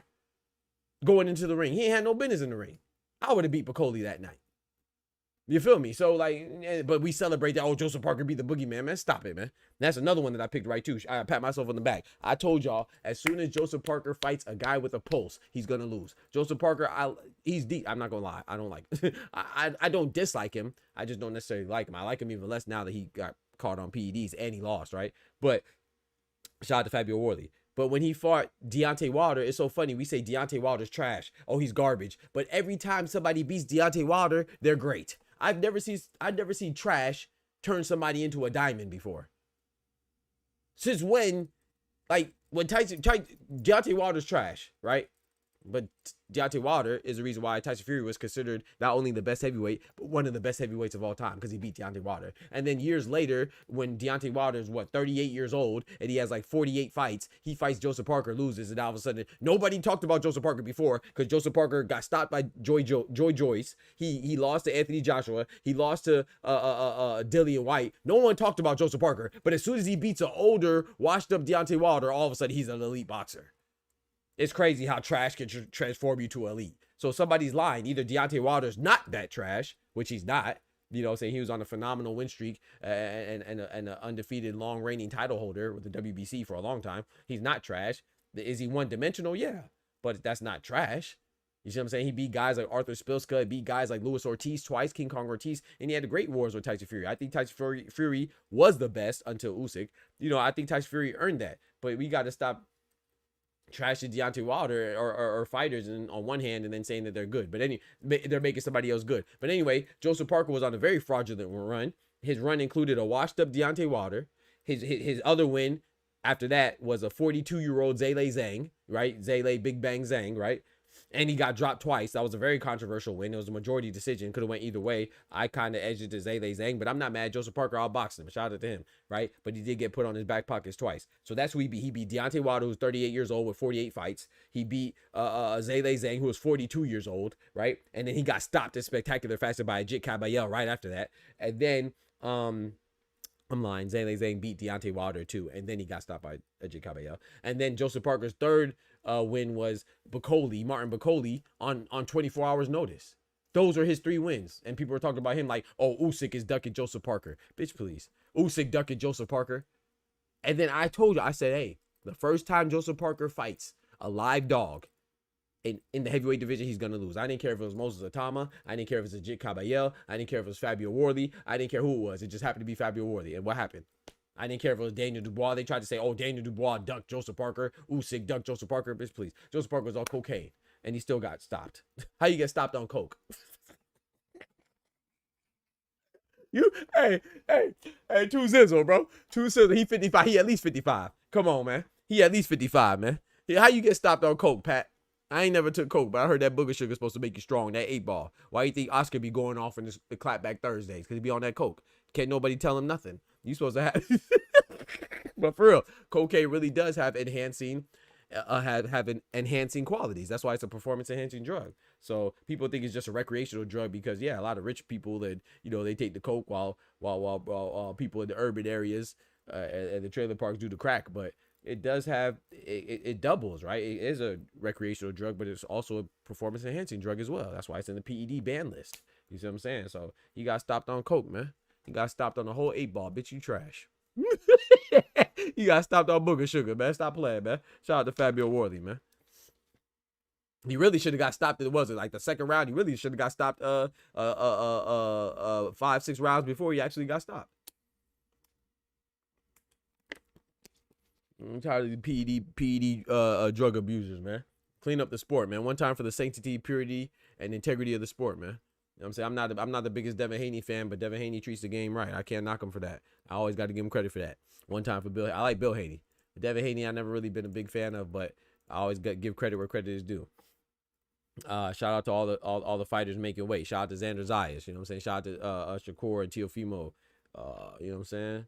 Shout out to all the fighters making weight, man, and being clean. You know what I'm saying? Shout out to Dalton Smith. You feel me? Shout out to the Yep. So you saying no? Nah, brother. Nah, brother. No rematch. No, he does not deserve it. I don't mind it. I don't mind. I mean, of course, me being from where I'm from, being from the hood and stuff, we want to get our get back. I'm assuming you talk about 2 Sizzle. I'm assuming you talking about Ryan and Devin, right? But I'm on the opposite. I look at it a little differently than most. Would I like Devin Haney to get it back? Of course. Do I think he has to? Like it's obligatory? No, I don't. It's up to him. Because at the end of the day, he fought a guy that not only was on PEDs, but he also came in 3 pounds over intentionally. I personally believe that should be punished. If you know what I'm saying, I don't think that's the laughing matter. I don't think it's a joking matter. I know that, yes, people say, oh, well, Devin Haney agreed to it. I agree. Once you agree to it, that's it. I don't have no sympathy for you for that. But at the same time, we have to acknowledge, we have to be mature adults, right? We have to acknowledge that it puts the fighter in a bad position, like Jesse Hart, right? Forget Devin Haney. Jesse Hart, he has training partners to pay. He has bills to pay. He has coaches to pay. You feel me? He already prepared and dedicated a certain amount of time, a large quantity of time for his life to a fight. And then Khalil Cole comes in overweight. He's like, okay, you could say you don't want to take it. That'd probably be the best move. But you're like, man, I've been waiting for this moment. I'm going to take it. So it puts Devin Haney in a bad spot. It's like, yeah, I'll take the money. But at the same time, I've been ready for this fight. You're going to let your fans down. You know what I'm saying? So we got to factor that in too. But you said you're talking about Parker versus Worthy. No, I don't think there should be a rematch. Short answer, no. I don't think that. When you cheat, I don't think you deserve a rematch. And I would have Worthy put him to sleep earlier. I think Worthy will pull up. Remember when Worthy fought Fraser Clark? I think it'll be something like that. Remember the first fight was a draw? Shout out to Fraser Clark too. You know, that was a good fight the first time. And then they fought again, and Fabio Worthy hit him with the gosh dang ring stank face. Remember Samara when she came out the ring and she leave you with that? hey, it looked like Samara got to her, bro. Hey man, hey, Fabio Worthy left Fraser Clark with the Samara ring face. That was crazy. So yeah, I think that's how it'll go. I'm not saying that Joseph Park will get done up in 1 round, of course, but I think Fabio Worley would get him out of there in like 5. Shout out to Pat Bandera, said Ryan or Mario. I got Mario. But can Ryan win? Of course. You know me, I picked Ryan Garcia to beat Devin Haney before I knew that he was a cheater, right?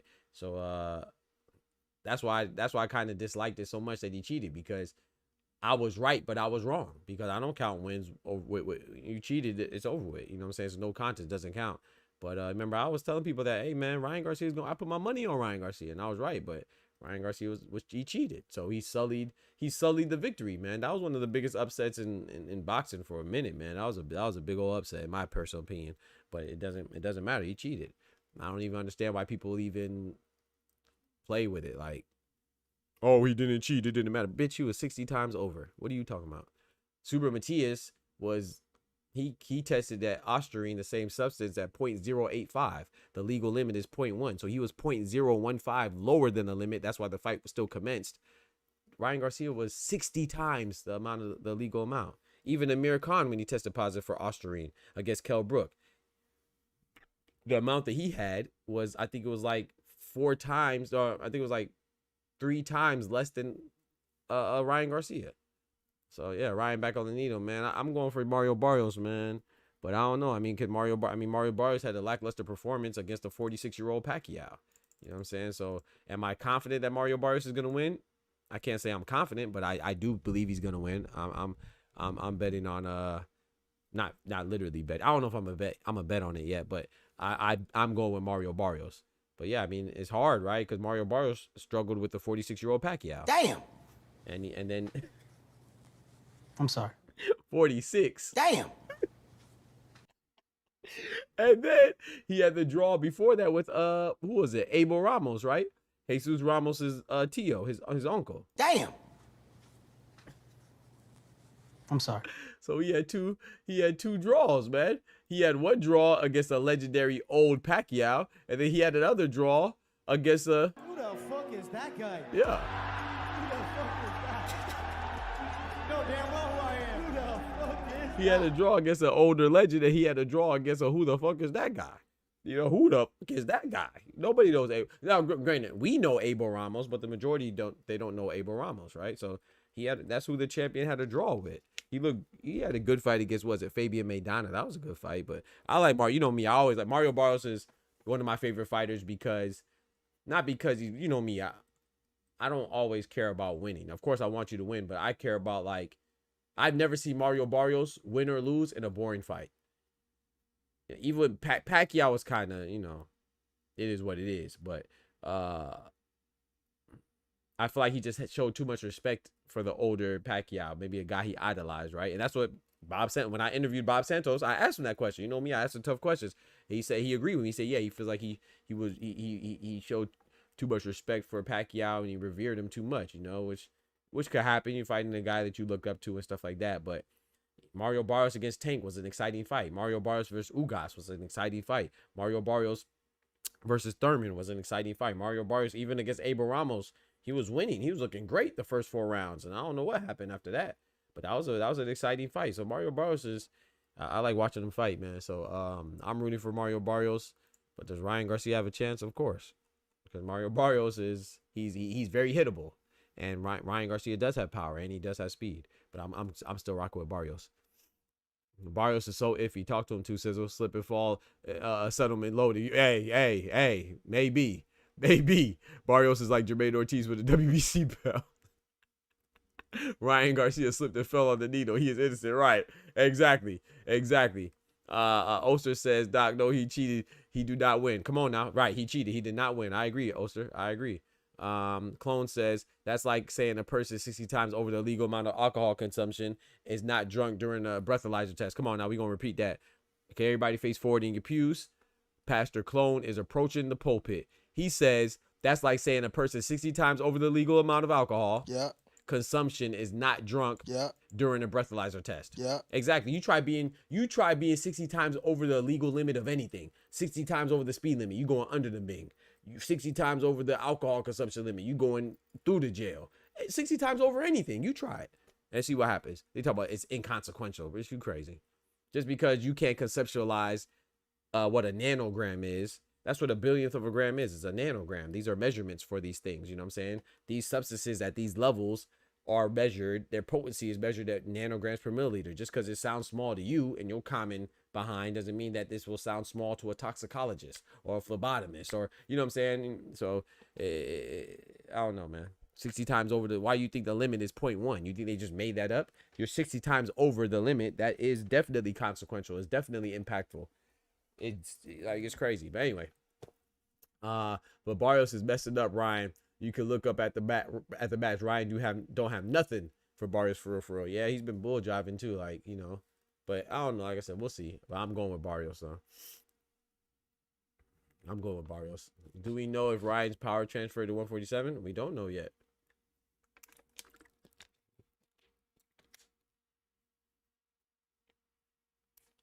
We don't know yet, right? We because this is his second fight, right? Because his first fight was against Rolly, right? Yeah, that's a good statement. Or that's a good question, Pat. We don't know yet. I would think it. I think Ryan Garcia carries the weight well, so I would think it will. But yeah, we don't know. That's a good point. We do not know, and that's a major factor, right? Yeah, we don't know. I mean, he didn't do nothing against Rolly. That's what we talk about. Like we give all this flack to Devin Haney and stuff like that against Jose Carlos Ramirez. I get it, but Jose Carlos Ramirez is a wasn't he a former unified champion and former Olympian? Jose Carlos Ramirez is a good fighter, and whether it was via evasive boxing or not, Devin Haney smoked him, right? And Robert Garcia is one of the best trainers, right? He had one of the best trainers in his corner. In my personal opinion, Robert Garcia is one of the best. It's between Robert Garcia, Bo Mack, and Bozy. And Bozy just, you know, he lost, one of his fighters just lost to another Robert Garcia fighter, Murataya, right? Andy Cruz lost to Murataya. So you could argue that Robert Garcia is a little bit above Bozy if you want. But remember, that was Jose Carlos Ramirez's trainer. And throughout the entire buildup, they said, oh yeah, Devin Haney, he's scared to get hit. Okay, bitch, if he's scared to get hit, you didn't think that he was going to move around? You can't teach a former Olympian, former unified champion, Jose Carlos Ramirez, who's a good fighter. You can't teach him to cut off a ring. You taught Murataya to cut off a ring. Murataya cut off the ring exceptionally well, beautifully well, spectacularly well against Andy Cruz. So you got to give credit where credit is due. It's not about, yeah, he was moving around. I'm not saying that it was an exciting fight. The whole Times Square card was lackluster. It left a lot to be desired, right? Between Teofimo and Barbosa, which was the best fight on there, but that wasn't saying much. And then, of course, Ryan and Rolly, and then Devin and Jose.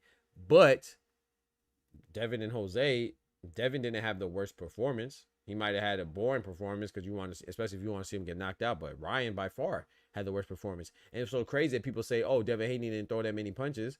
Go look at the CompuBox stats. Devin Haney threw more punches than Ryan and Rolly. No one talks about that. So they just want to highlight the nonsense because people want to focus on what they want to focus on. No matter what the truth and the facts are, if somebody doesn't like somebody, they're not going to like them. They're not going to give them any credit or any compliments. It's going to be all critiques and all negativity.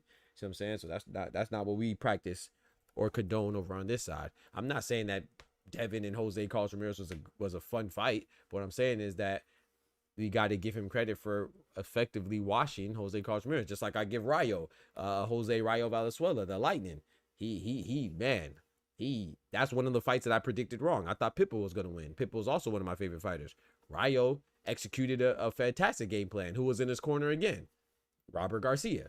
So Robert Garcia is a great trainer. So that means that it wasn't just Devin Haney running. It was that Devin Haney outboxed him. Hit and not get hit. That is the name of the game, right? One of the names of the game is hit and not get hit. You know what I'm saying? It's the sweet science. You know what I'm saying? So many names, you know. So yeah. I gotta give Devin Haney credit for that. Because Rayo outboxed Pitbull. And then Rayo got smoked by Gary Anto Russell. But yeah, man, I'm about to go ahead and slide, man. Appreciate y'all coming through for the cook. Keyshawn stopping Ortiz says, Pat, I don't think so. I like Jermaine Ortiz. I was mad at him for the performance that he put on against Teofimo. I was mad at both of them. You know me, I blame both. I thought that they both could have did things better, Teofimo and Jermaine. Just like with De Los Santos and Shakur, I blame both of them, Shakur and De Los Santos, for a terrible fight. It takes two to tango. It takes two to make a movie. It takes two to make a takes two to make a good movie, takes two to make a shitty movie. So I blame them both. I was disappointed with the Jermaine Ortiz was so disengaged that when he made Teofimo miss, he was so out of position himself he couldn't even counter. So that was terrible. But I do like Jermaine Ortiz despite that. He had a great fight against Loma. You see what I'm saying? And in a losing effort, but I think Jermaine Ortiz, he has a good chance to beat Keyshawn, but I just think that Keyshawn is a special fighter. I think he has a issue with focus, similar to Gervonta Tank Davis. Maybe it's a Davis thing, I don't know. But I think he's one of the fighters that has a problem, that may have an issue with focus. I think that's his issue. If he's not focused, Ortiz could win for sure. I'm going with Keyshawn. What time you on tomorrow? Yo, we got Doc Capehart in the building. Big member in the building. Man, that's a good question. Let me see what time the fight starts. I think it starts at 2 o'clock, right? The Bakram Murtazaliev and Josh Kelly. Bakram Murtazaliev defended his IBF 154-pound title against Josh Kelly. I think that's at 2 o'clock, so I should be on for that. Yep, 2 o'clock. So I'll be on by 2 o'clock tomorrow, good Lord willing. Oster said, Doc, I could have told you Leo was kicking Pitbull. Leo, you mean Ryo? We not talking. Oh, you want to pull up? Okay, we can pull up. I'll open up the chat. Come on, pull up. Not bad. My fault. I didn't know anybody wanted to pull up. We can pull up. Absolutely. I do want to get some food though, and they've been working your boy, man. I'm not complaining. I'm thankful.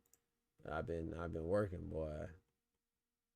New job. You know how that goes. I got to get acclimated with the new schedule and stuff. Yeah, man. Yeah. Pull up. My fault. Please consider becoming a member as well, man. Consider becoming a member. You get access to emotes. You get to all types of perks. You feel me? You get emotes. You get longer time talking when you do pull up. You see what I'm saying? And you get the satisfaction of supporting your boy. We trying to keep it going and growing. Don't forget to smack that like button as well while I get my mic ready. I'm going to open up the phone lines. Let me run this ad on y'all for the one time while I get Oster in here. Run this ad one time. Check out the newsletter. I got to drop some more newsletters too. I've been slipping on my pimping with the newsletters. So you can't get enough of the doc? Ladies and gentlemen, don't worry about it. You're not alone, but I do have a fix for you. Head over to docscorner.beehive.com where you can find all of the hottest news, the latest news, all real talk, no gimmicks, and no fluff. Right here at Doc's Corner, a newsletter written by yours truly. In order to sign up, all you have to do is enter your email here. But I will tell you, if your name is still long sweaty big balls at hotmail.com, you will not receive an email from me. Change it or you won't be getting this newsletter, bro. I'm sorry. And it's delivered personally to you, right in your inbox every Wednesday at 12 p.m. Eastern Standard Time. And always remember, the doctor's in your corner.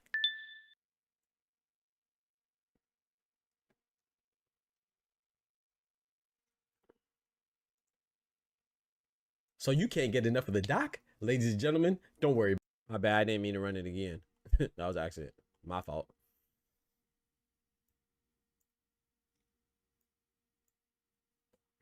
Oster, Oscar, my brothers, mi hermanos, what's good? Yo. Yo, what's going on, Oscar? Man, ain't nothing much, man. Is my thing tripping, man? Right. Hold on, man. I can't hear y'all through my headphones because I updated my man. Give me a second. Let me know y'all can talk. I can't really hear you.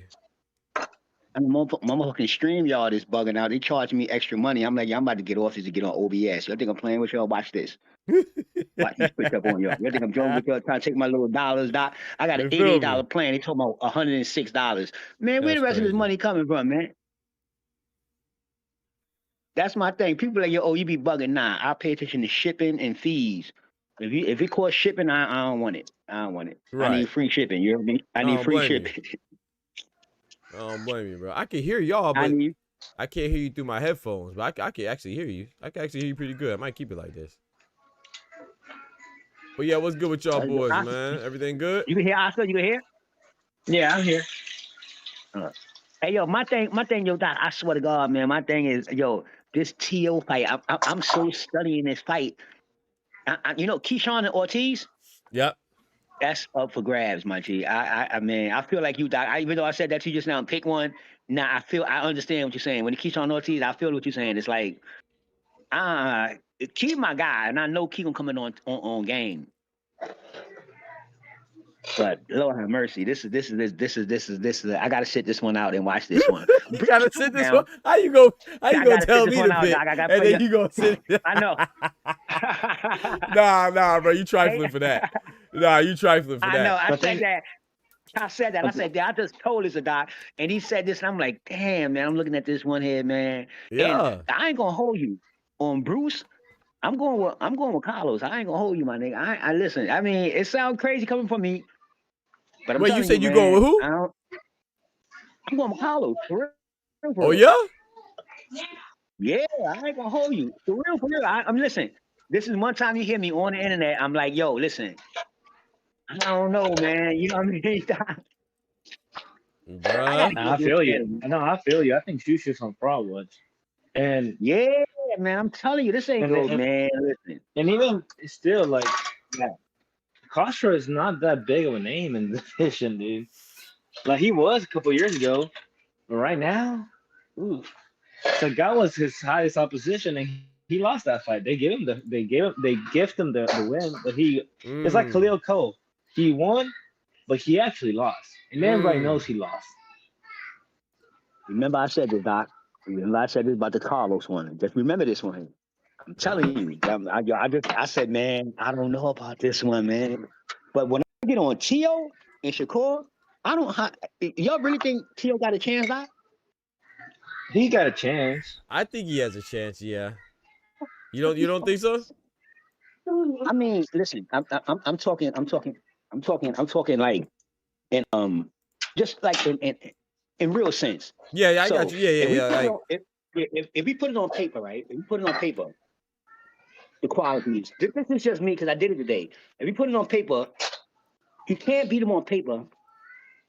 And from people's perspective, he can't actually win in the ring. So my thing, Doc, is this. I want to ask one question: is can somebody tell me a precise plan that Teofimo Lopez can do to beat Shakur?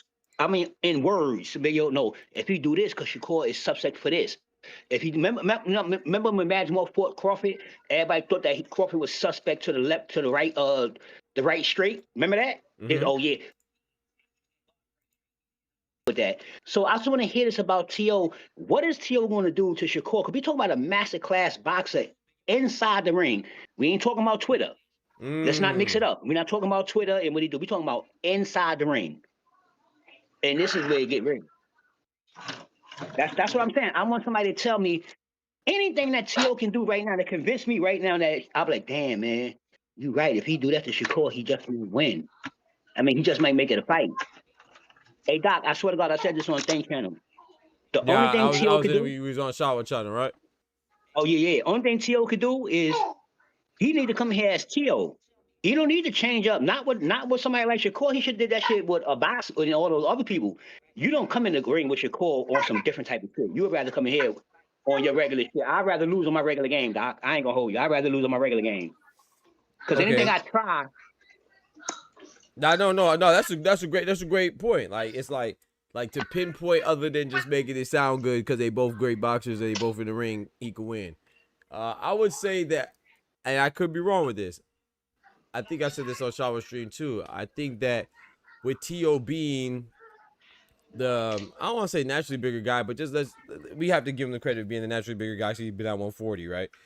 So, you know, and I think Shakur weighed in at 138, which is a good thing. But I don't think, I think he easily made 140. I think that Tio, what if Shakur power, which he already has, I don't really like to play up this too much, but his hands are already, a little bit brittle. He doesn't have the most power. What if Teofimo is not as effective as, what if he can't keep him off him? What if he can't stop Teofimo from, imposing his will athletically or physically onto Shakur? What if he tries to keep him at bay with his little counter shots and stuff like that, and Teofimo just walks through it? I don't think so. Like I said, I'm going with Shakur, but I think that is a possibility. And if Teofimo is coming with the intent to take one to give one or take two to give one, or man, I think if he's gonna try to bully him, maybe he can. I don't like that. I'm going with Shakur, but I think that's the way that Teofimo can do it. I think he can. Well, what if Teofimo is, what if his quickness bothers Shakur? Like what if he's more athletic and quicker, and I don't want to say like power, because I don't think Teo has too much power, but like I said, Shakur is moving up. So Teofimo may not have power at 140 for 140 pounders, but he might have a little pop for Shakur. But I don't really think that's true, because Shakur has sparred him before and stuff like that. So I don't think it's gonna be that much of a difference. But I don't think we should underestimate the difference of moving up. I'm gonna be honest. Like, this is how I felt about Lamont Roach and Pitbull. I could be wrong, but I thought that Pitbull, obviously he dropped him, right? We can't forget Pitbull dropped Roach, right? He dropped him, right? Or am I tripping? Yeah, he dropped him, right? So, do I think that Lamont Roach might have caught Pitbull off guard with his power? Absolutely. Lamont Roach was moving up more. That was 10 pounds as opposed to just 5 pounds here, but he was still moving up. And I think sometimes we see, two guys are the same height, so they look like they're similar body types, and we think that it doesn't mean anything. I think moving up always means something. Even with Junto Nakatani and Sebastian Hernandez, I think that meant something. I think if Junto Nakatani fought Sebastian Hernandez as his second or third fight, I think he would have did better. But because that's his first fight, and Sebastian Hernandez and that's only 2 pounds. Sorry, not 2 pounds. That's only 4 pounds, right? 118 to 122. I personally believe it always means something. That's why I'm saying if Shakur wins, I'm giving him all the credit. I don't want to hear people say, "Oh yeah, Shakur is supposed to win," and because that translates to, "Oh yeah, well, Shakur just did what he's supposed to do." No, heck no. This is a great win, bro. If Shakur wins, I don't care how many people think he's supposed to win. This is a great win. And if Teo wins, this is a great win. You know something, Doc? You know something? What you saying that? And it's crazy because it's the day before the fight, and I think that on the training doc, the day before the fight, I think you should have a hard assessment. The things that we really want to say. Don't go about it. You know what I mean? Because I'm saying this, and I want to look at it critically, right? I'm looking at it critically, and I'm like, Teofimo Lopez is a great fighter. Don't get it wrong. I'm not saying that he's a bum. I'm not saying that. He's damn sure a good fighter. I mean, he's elite. He's up there in the elite level. Okay, fine. Now, when it comes to boxing, when it comes to a Teofimo against somebody like Shakur, see, we can't sit there because to me, and maybe I'm wrong, Doc, but to me, I feel like they talk about Teo now as 4 years ago. Because he really didn't do nothing. I agree with that. 4 years ago. You get what I'm saying? He really, honestly, called people out. He ain't like defending his belt 7 times or 6 times or 5 times. You know what I mean? Teo been like, you know what I mean? And I never forget when they talk about Shakur. When they talk about Shakur, right? They can say feather hands and all that. That's not the point.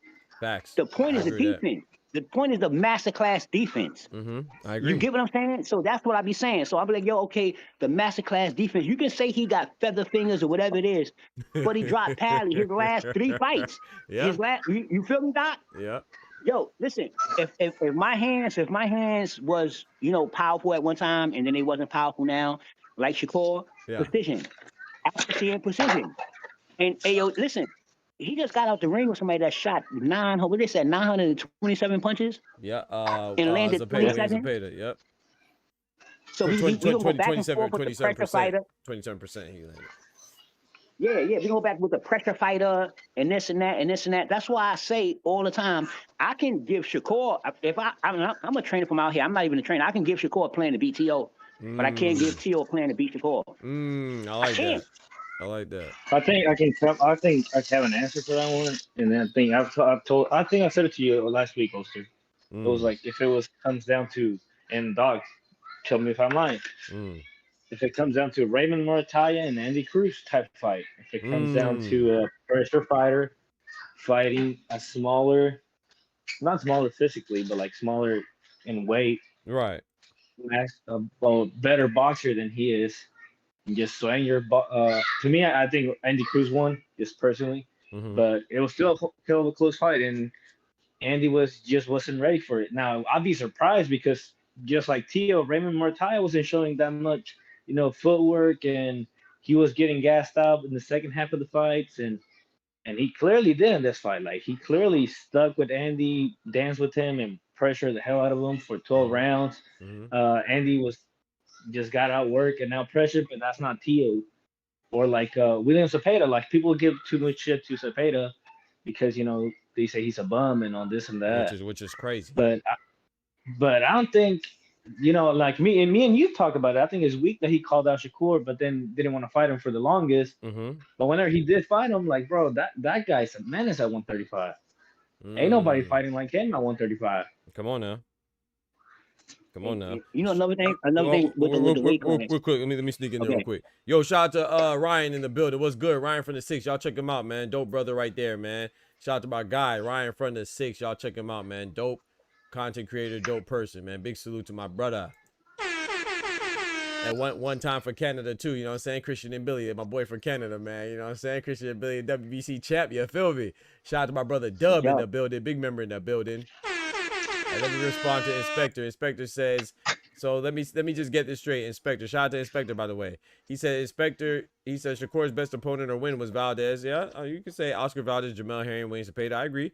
Lomachenko and Josh Taylor are the more prolific wins. That'd be for Tio.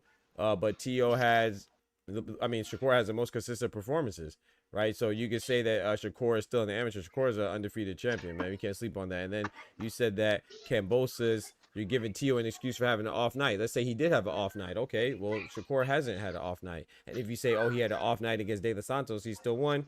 Tio had an off night against Kambosos and he lost. He lost in his off night. And you can say he had another off night against Jermaine Ortiz. And you can say he had another off night against Steve Claggett. And you can say he had another off night against Sandor Martin. So you see what I'm saying? So you can't say, oh, well, Teofimo, everybody's entitled to one off night. Okay, cool. Shakur is entitled to an off night too, and he hasn't had one yet. So what are you saying? Like, you can't, you can do whatever you want, but this is a great fight. I think it's 50-50. Well, I would say I'm leaning towards 55-45 for Shakur. But don't make it seem like, oh, Shakur is unproven. Don't do that, bro. That's crazy. Both of them are proven. That's why this is a great fight. Now you can argue. And I feel people. Oh, go ahead, Oscar. I feel people forget that Shakur's like, oh, he's so much smaller. Not you, dog. I'm not saying that you are. Yeah, I got you. I'm saying like that. A lot of people are saying, oh, Shakur came in so much smaller. Shakur started at 122 in the amateurs. Talk to him. At 126 in the pros. Talk to him. You do realize that, right? Like the guy was a belt holder at 126. Come on now. Listen, like I say, man. Yo, listen. First of all, let's just revert back. It's a Black American fighter, so we gonna get all the backlash. This is 100%. Anything that can be said is going to be said. So any of his accomplishments is going to look like, oh, nah, that's not that. And back to your point, Doc. And I said this earlier when he fought Kambosos, right? They said Tio lost. They said Tio lost. He wasn't Tio. But that don't be true. That don't be true. He was Tio. He just lost. He was Tio. He just lost. So when I'm saying that, when they do that triangle, if he beat him and he beat Kambosos, then he beat Lomachenko, all that triangle situation you got going on, it don't apply to people with zeros. You understand that? A fact. It don't apply to people with zeros. So you can't do that. You only can do that with people with losses on it. It don't apply to people with zeros. You understand what I mean? So all that triangle thing they be doing, I'm like, man, listen, you're talking about somebody that got a zero. That's like doing a triangle thing fighting Mayweather. Come on now. How? He got a zero. What are you doing? You be in a triangle all day. That's where you're going to be. You need to pick a pill. That's what you need to pick, the red or blue. That's what you need to do. You get what I'm saying? The triangle shit ain't going to work because you got a zero. He said, Inspector says, Doc Capar says 80-20 Shakur way. Yeah. I think, maybe I'm being too nice, but like I said, I think I'm leaning towards Shakur, but bro, like I said, Teofimo look focused, and people make it seem because they think how they think. You can't impose how you think on other people. Some people do think it can go either way, regardless of who they're going with. Some people think like Doc Capar is going to be overwhelming Shakur. You trying to make it seem like people that are crazy for thinking it's overwhelmingly. You think it's overwhelmingly Tio. You don't think you sound crazy. You're saying that Shakur hasn't fought anyone if he had an off night. I think you're saying he hasn't fought anyone. That's why he hasn't had an off night. So you're giving somebody, you're saying that Kambosos that much better than Valdez? All right, what are we doing? Like, don't get me wrong. Like I said, I've already said, and I agree that Josh Taylor and Lomachenko, those are some of the two of the most prolific wins in boxing because those opponents are ranked highly, right? But at the same time, we can't just forget about his loss. Like, we could give him credit for having spectacular performances, but we could compliment those performances. We could critique those. Yeah, right. People out there you can't criticize. I give Shakur criticisms too. What's wrong with that? And it's like, I think you mentioned Lomachenko, Oscar, or was it somebody mentioned Lomachenko? I wanted to. Okay, it was Oster. Sorry, I was wanting to say this, and then you could go ahead. But remember when Lomachenko fought who? They tried to make it seem like, it didn't count as a win or a loss. Salido. Omar's freaking Salido. They said, it was only his second fight, bitch. If you think you're good enough to win the championship in the second fight, we're not gonna erase that loss, bro. You just lost. It doesn't get negated, or you had a bad night, or this. I know Omar. This may be a bad example because Salido was a little bit overweight, right? But no one says, somebody else was overweight when this person lost to him, or, And I could think of examples, but Devin Haney, Ryan Garcia, Khalil right? Cole. So, or Khalil Cole, right? Exactly. He fought 8 pounds. Shout out to Jesse Hart, and he lost. But so.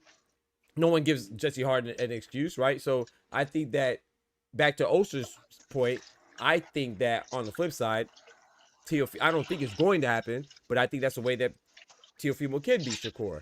Like, maybe Shakur may have bit off more than he could chew going against a bigger man, because Teofimo may not be bigger like our measurements wise, but he's definitely more acclimated to 140 than Shakur, who's never been there before. So even if he can or can't handle it, like I think it was Pat that said, do we know if Ryan Garcia's power translated to 147? No, we don't know.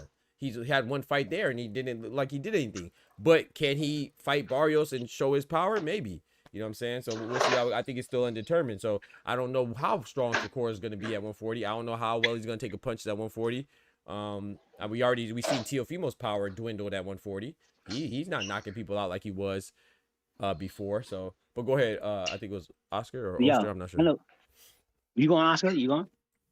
No, I was just gonna say about the Oscar Valdez. It don't even make sense because Oscar Valdez was that top 2 in the division when Shakur beat him. I think top 2 because Shakur was number 1.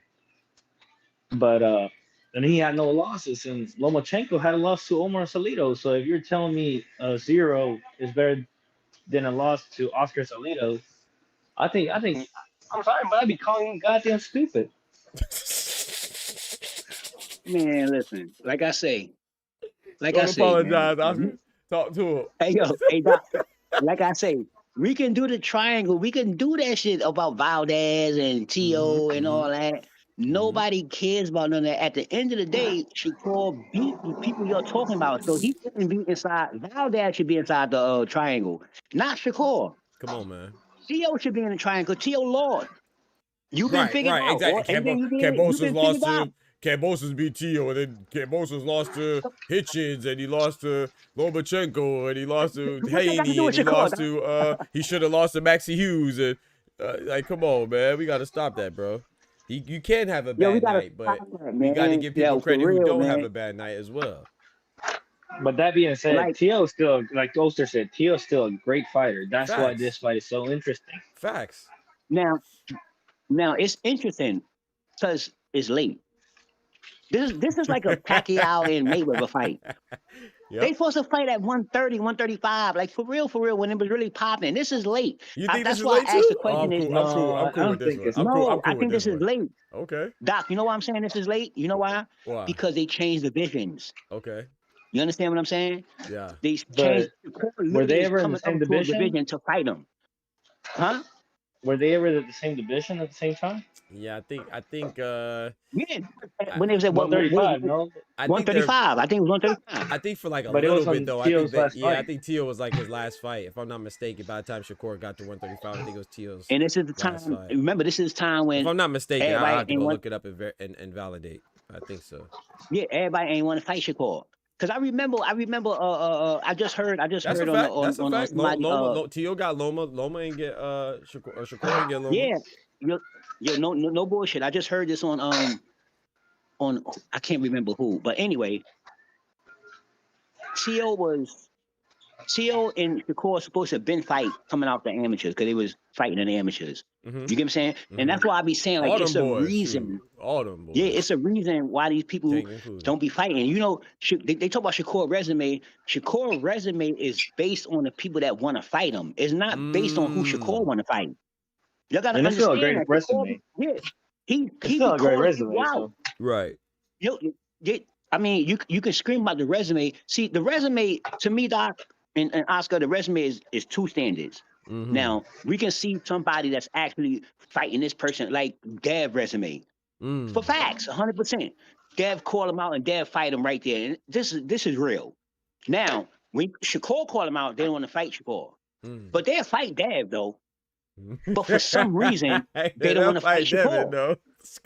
No, right? Facts. They'll fight Dab. And Shakur's one with the soft hands and this and that. So I don't know how they see Dab. They must see Dab as Like she he can't fight, but Dab is like 34-0. You get what I'm saying? I don't understand. That's Man, I crazy. can't. Hey, Doc, for real, it's bugged out. And Shakur sitting here with T.O. and Shakur trying to get his little name. And you know I'm not 100% Shakur fan. I am not. Right. I'm only a Shakur fan when he in the ring. I'm not a Twitter Shakur fan. That's not me. Right. Facts, 100% facts, because you be wilding on Twitter. But inside that ring, and I know one thing, Doc, and this is facts. I don't like to take something from somebody. Shakur is a student of the game. That's Shakur a fact. sat there. 1,000%. Yeah, he sat there and said he's better than Crawford. You know what? I gotta take that in as I know it's just you. You know what I mean? And that's how you are. And you should be that inside the sport of boxing. If you was in basketball, like I ain't gonna get on that, but anyway, like LeBron, it's cool. But anyway, in boxing, that's crazy, man. Put some where you can respect on actually James, die in this man. sport.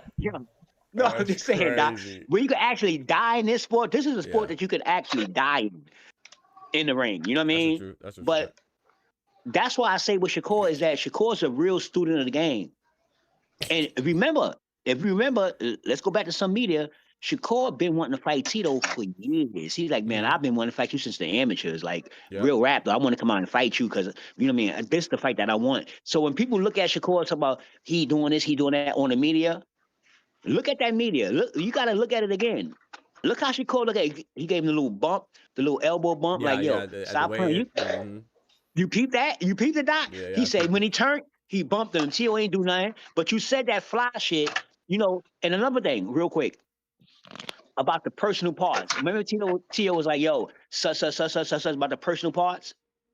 And Shakur was like, hey, Doc, talking about like a foot in you. Yeah, now feel me, Doc, feel me. Now, and hear me out. We black. Everybody is different when it comes to this. And this is the shit that people won't say. I mean, African Americans do not play the private part games. They just don't. No, sir. And he know that. And if you go back to him when he fought, who he fought right before this, what's his name? What's his name again? You talking about Steve Claggett, Teofimo? No, sorry. You talking about Barbosa, Arnold Barbosa. Yeah. You ain't hear him say nothing about personal parts. You know why? Because honestly, in certain cultures, they deal with that. I mean, it's a joke. But in the black culture, that's why I was like, yo, damn. Arnold got slapped the shit out. That was weird. He did, he did slap him. He did slap him. He popped. I said, that was weird. You talk about personal. Hey, Doc, that's like me sitting up here talking to you, and we get into our little 1-2-1-2, and I tell you to my personal parts. You be like, damn, oh, that was different. Yeah, you're right. Right or wrong, some cultures are different. Yeah, you're right about that.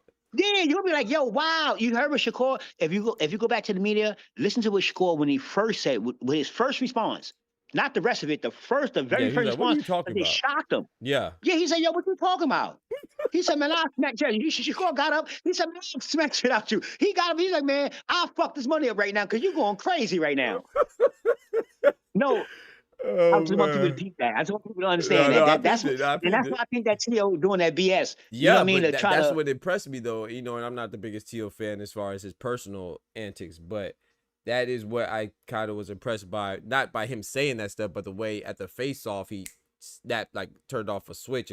He was like locked in. So I do think that he considers that. I kind of agree with you. Like, not kind of. I do agree with that. I think that he's considering that and trying to intentionally play mind games and throw him off his game and be locked in. We'll see if it works out or not. But let me get Trice in here. Treese, my fault. Treese. I always call him Trice. Sorry about that.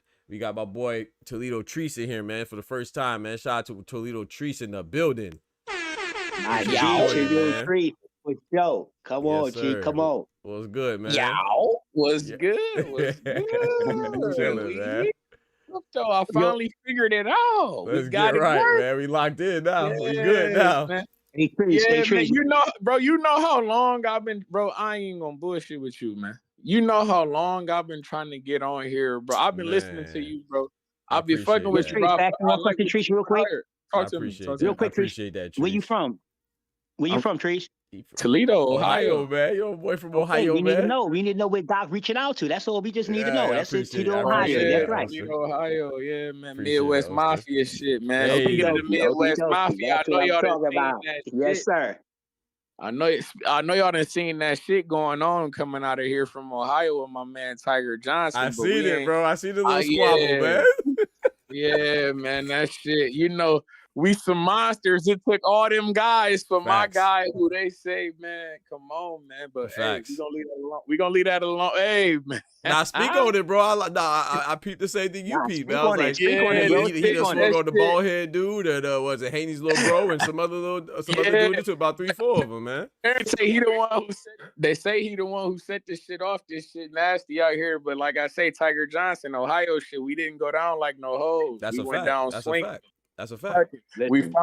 We found our man. We locked in. Fuck it. Everything else might have. What they say, the world might have crashed on my man's show. But see, we locked in on our target, and we. That's a fact. And we went after who we went after. That's That's a how fact. it be. We That's went a down fact. swinging. Listen, that's how it go.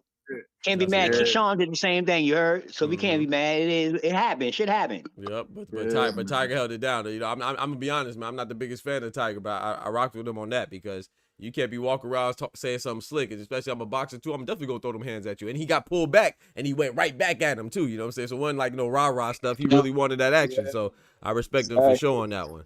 That's a fact. Exactly. That's I a respect fact, it because it ain't like he didn't know he was outnumbered. Right, You understand? exactly. So I respect that. Right. I respect. Right. That's a fact.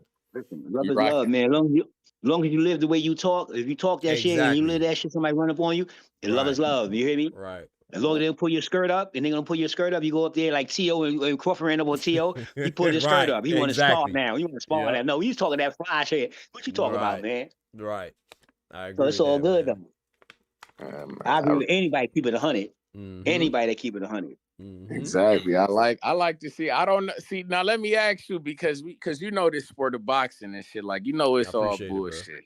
We Mhm. know my man, and I fuck with you the long way. Like I say, you don't know how long I've been trying to find my way. When Yeah, I I heard you appreciate talking that that, Zaya Pattaya shit, I was that one night when me and you had a back and forth on the chat. Oh yeah, I remember you we was talking hot at that- me about John, boy. Yeah, I was hot. We was talking that Zaya Pattaya shit, and I'm like, man, what the fuck? And but I'm like, I was thirsty to get on this motherfucker. I just couldn't figure it out. Oh, But I'm like, okay, man. but we locked in here now, now. though. Yes, sir. Yeah, but we yeah, here please. now. Hey, I'm glad that you rock with Jock. I like Jock too, but I need a little balance. You know what I'm saying? Because me and my boy Oscar, we be on Jock's head top, so I need somebody to fight for Jock. Facts. So I appreciate Man, that. but listen, we go. go. And then pull out that ammunition, or is that leave that alone?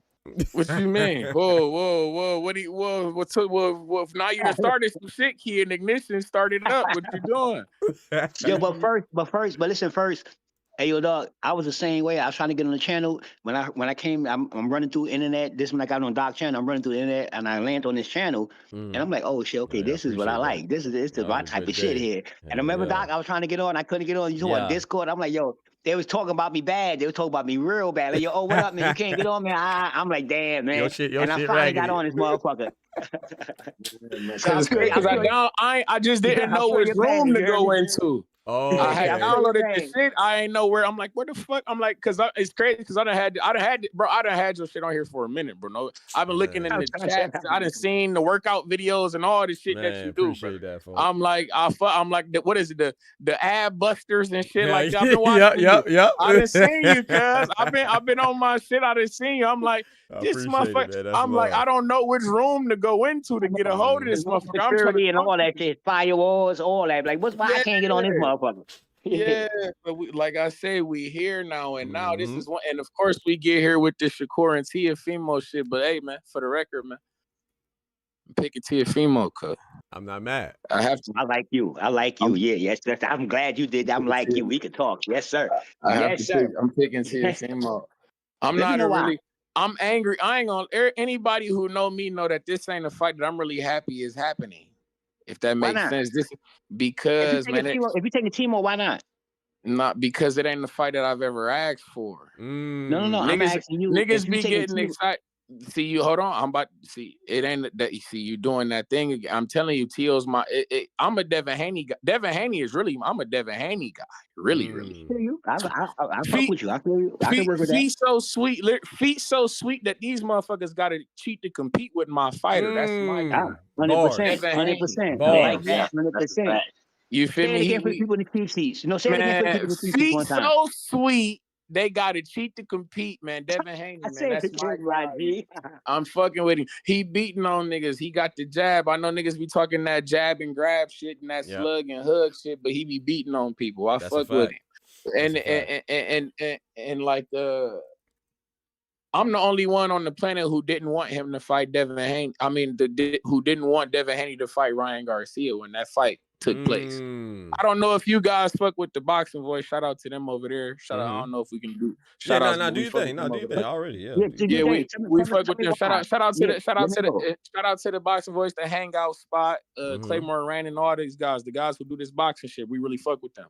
And anybody who got ears know that Toledo Treese was telling niggas, I don't like Devin Haney fighting that Ryan Garcia fight. I don't like that fight. I didn't want that fight. I thought it was bullshit. The fact that my fighter, Devin Haney, because we the champion. This nigga Ryan Garcia talking disrespectfully to us. He talking about, nigga, fuck you. I'm gonna go fight Rolly Romero. and you'll be there when I get there. It's literally what he told it's literally what he told the nigga. The fight where Rolly fell through. Then he doubled back. I didn't like nigga. If I was if I was managing shit, bitch, we was not taking that. Fuck you. Go fight Rolly like you said you was gonna do, nigga. I would have not. And then if that shit had to fell through, nigga, you would have fell on your face. You wouldn't have been fighting me, motherfucker. And that shit. Let me ask you a question real quick. Not to cut you off, real quick. I just want, based on what you're saying, I'm gonna get back to the question. Why didn't you want Ryan to fight Devin? Because I wanted Devin Haney to fight Manny Pacquiao a year and some change ago. I thought Devin Haney should have been had the Manny Pacquiao fight. Cool. No, okay, I cool. wanted the Manny Pacquiao fight because it was better things to do. It was better when Blair Cobbs was before Blair Cobbs for Adrian Broner. I wanted Devin Haney to take the Adrian Broner fight. Okay. I thought he should have took that fight. Blair, I fucks with you. No, listen, I fucks with you, homie, because you think like me. I fucks with you. That's why I asked you the question. I just wanted to know. I've been on this. I'm talking about. I'm like I told you. I'm in Toledo, Ohio. When Robert Easter was the IBF champion, my nigga Devin Haney was on my nigga heels, and I'm listening like, who the fuck is this little ass nigga Devin Haney talking about? He can beat my fighter from the city. Like I had to go see. I had to go see what Devin Haney was talking. I had to go see what Devin Haney was talking about. Robert exactly. I had to go see what he's talking about. I'm like, oh, this that's a name right there. Exactly. We talking boxing, bro. I do boxing, bro. Robert Easter. That's what I'm saying, my G. I fucks with you. You on the right channel. I fucks with you. You on the right channel. I'm telling you. Man. I heard mine. You know what I mean? Speak your mind. Yeah, we heard Devin Haney chirping and shit. Like, oh, I can beat Robert Easter. I want a shot at the belt. I'm like, who the fuck is he thinking he can? I had to go see who he was.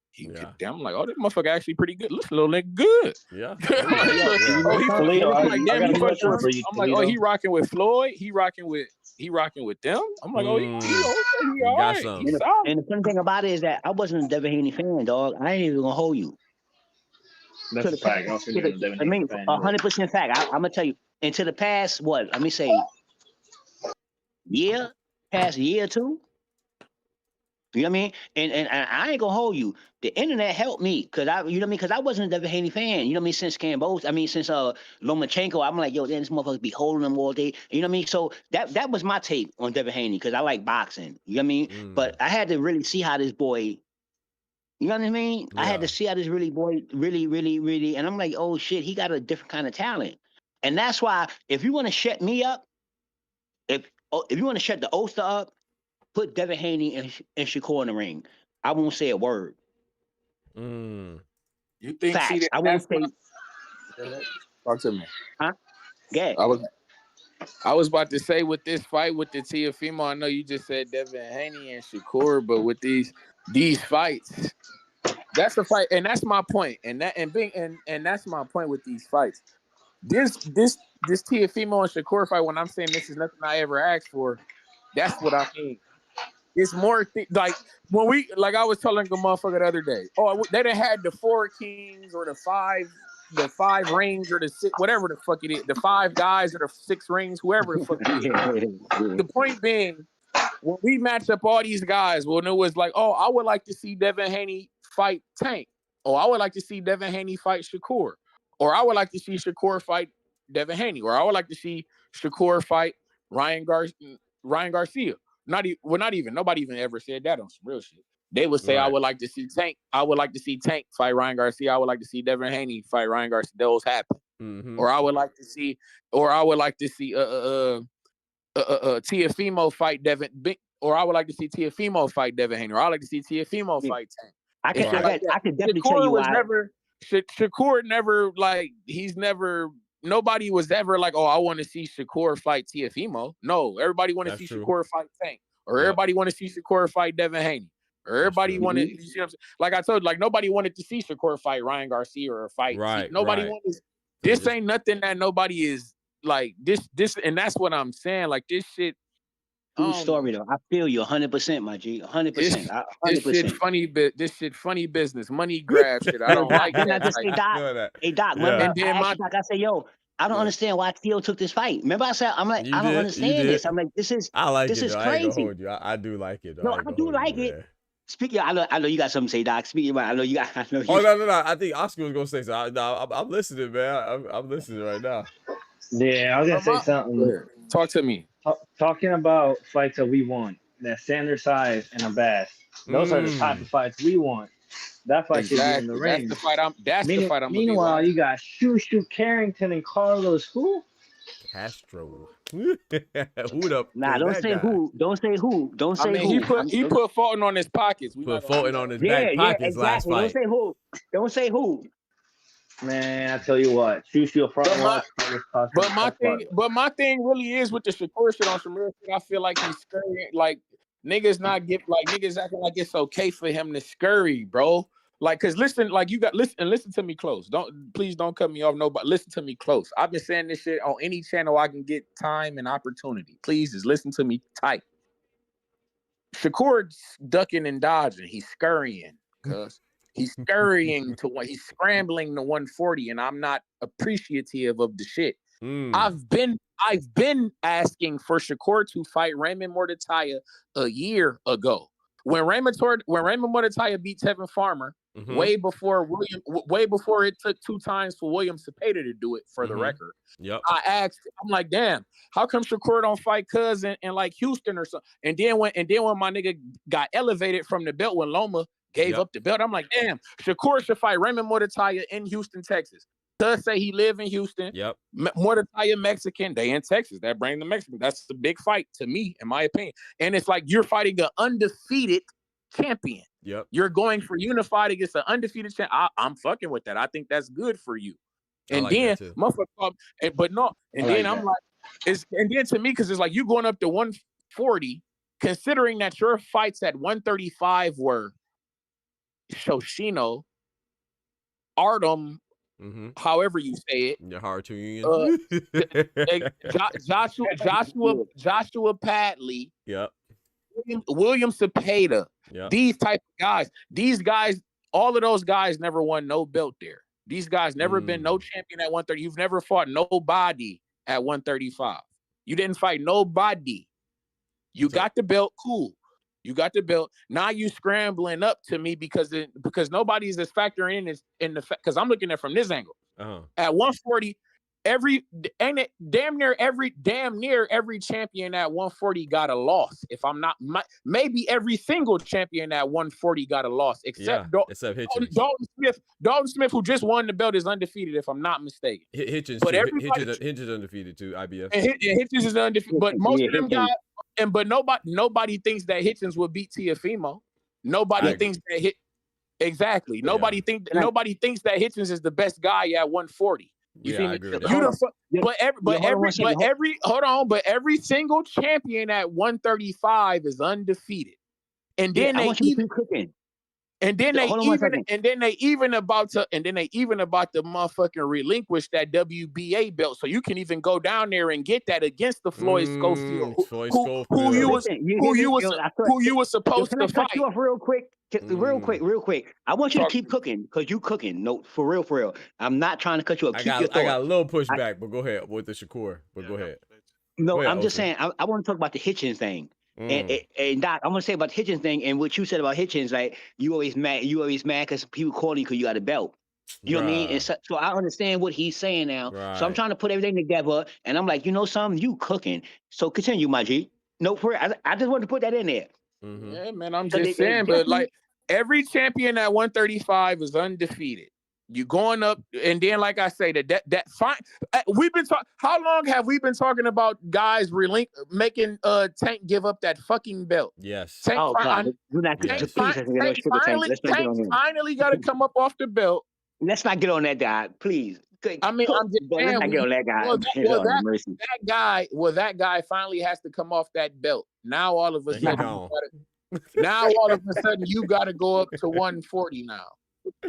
No, I will say this though. I'm gonna let Kendrick, because shout out to Kendrick in the building. I know Kendrick got a lot to say. I will ask you this though, Trees, and anybody else. Do you think, honestly speaking, I know Raymond Murtai would be. I agree with you. That'd be a nice fight. I think I'm fond of any unifications, whether they. I don't care if it's Jazza Dickens and gosh dang Navarrete for unification, known or not, or unknown or not. But I would say that you don't think that Teofimo for Shakur is more appreciated than anybody at 135 right now, besides Tank. We're gonna exclude Tank. No, I wish we're gonna exclude him. No, right. In all sincerity, no, because it's like because in my opinion, I view it like the element of surprise, and that's my thing. I'm also viewing it like an element of surprise from an unknown fighter.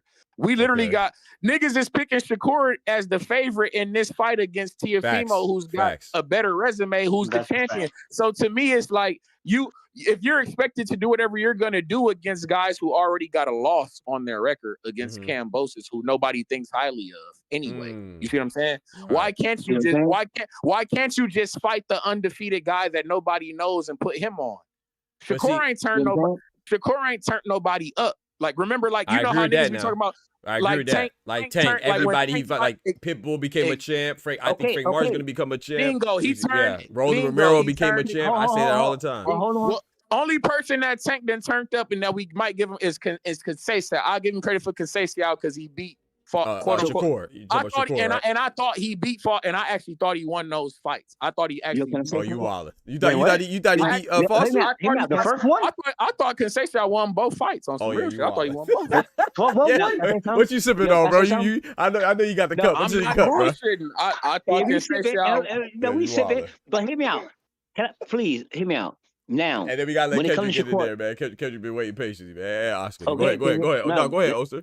No, I'm just saying real quick. If you want to go down, you can go. But I'm gonna keep my thought. But anyway, when it comes to that, you got to remember, Doc. I don't go with that. What is the algorithm with the 3-part, the triangle shit? The triangle theory and all that. Because you don't consider Shakur in there. You mean you consider you don't. Like, honestly, you ain't consider them in the 4 Kings. It's a lot of times it was Ryan, Tank, Devin, and Tio. So Shakur's on the side, and you gotta understand, and that's why I say when I get back to the resume, when it comes to Shakur, you don't hear me saying that with Bud, right or wrong. With Shakur, when it comes to the resume with Shakur, it's like you can't go by the resume because these people don't want to fight him. So when Valdez fought him, that's why it was so big. It's like, oh shit. That's why when Cepeda fought him, finally, it was so big. Like, he been calling these fights for the longest. So you got to understand defensive boxers and the way the modern day see it. So when Tank fights somebody, you see he stopped Ryan. You know what I mean? He stopped all of them because that's what they want. They want to see you stop them, and he stopped them. Like, for real, but Shakur ain't been a stopper. Shakur is a you deal. You understand what I'm can saying? I ask? I just want to ask you. I just want to ask everybody one question real quick. Do y'all think that Teofimo is in his prime right now? Hell no. Hell no. Tio was in his prime. I don't know, man. I don't think he's too far removed from it. I don't really think, and maybe my opinion on this is different, but I acknowledge his spectacular victory against Josh Taylor and Lomachenko. That was dope. We haven't seen a peak Tio like that, but yeah, I don't know if it's because he's not in his prime or just because Tio's not.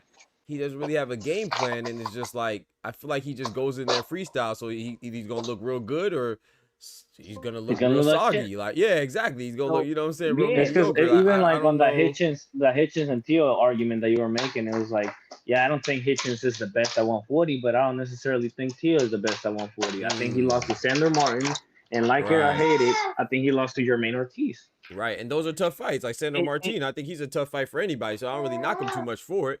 But if he's a takeover, then he's supposed to be. I don't want to say dominating everybody, but he's supposed to be dominating a lot. Let me let Kendrick go real quick. Kendrick, what up, bro? Appreciate you being patient, bro. Sorry about that. I've been hearing a lot. That's all I'm saying. What up, my G? What up? Good. So I'm gonna go backwards, right? Because you asked the question about is this Tio's prime? I don't think we could even say that Tio ever had a prime because his best win he lost right after. That's a good point. My God. That's a good point. So was that his prime? Did he lose in his prime? Was his prime just one fight, or was he just having a good night? Yeah. I would say it's this. I mean, what I would say was it was this prime that Loma win because leading up to that win, he was doing the spectacular shit. You see what I'm saying? Like he was Richard Comey and all that Richard stuff. Comey, yep. he was Comey, who was already over the hill. If we talking about, well, shout out to Robert Easter. Hold on, we don't do that. We respect Richard Comey around here. We got that. We got that belt off because we hold on. That's a hell of a fighter. Hell of a fighter. I'm not saying he was a fighter. I said over the hill. Don't misconstrue what I said. I'm just talking. I'm talking. No, but nobody ever did. Nobody ever did Richard Comey the way that Teofimo did it. Yeah, Tio. What was it, like 1 round or no 2 rounds? I think 2 rounds, something like that. Yeah, that was already like nobody ever did. Like you see me, so I got it. Yeah, I gotta respect that. But wouldn't that be like Tevin Farmer going like Raymond Murtaya, Cepeda, and then Kid Austin just got whatever's left of them? I mean, but if Tevin Farmer fight again, then it's like if Tevin Farmer fight again and he get a dub, I gotta respect it because it's like Lomachenko fought it. Like niggas was thinking that Lomachenko was washed up after Devin Haney got a hold of him, but then he going out here and he stopped Kambosos, and nobody stopped Kambosos. So it's like, you see what I'm saying? But that's what I'm saying with the triangle thing. We talking about Shakur Stevenson, so we can't be on that because none of that applied to Shakur. Either none of them fought him, or he didn't lose. So none of that what was going on. Y'all can sit there and camp and do all that shit. It don't matter if it don't apply to somebody that never lost. And then not never lost that we think about, we know and people describe him as the master class of defense. So until somebody come up on here and tell me, I don't want to hear about all that. I want to hear what is the plan to beat Shakur Stevenson. The plan is to muck it up a bit. Well, if I'm his trainer, that's it right there. That's what I'm saying. The plan is to muck it up a bit, but I also think that like I've been saying I done said this on every channel who done gave me the time and space, and I appreciate it. Boxing is a martial art, and I do mean heavy emphasis on the art. I think that Teofimo is a bit more creative than Shakur. You feel me? And he can find a way to get to Shakur, whether it be with the feet or with the hands. Because I think I think Teofimo got fast hands and he got fast feet. He's a bit more athletic, in my opinion, than Shakur. Yeah. Like if Teofimo and Shakur was to run a race, like a foot race, who would you pick?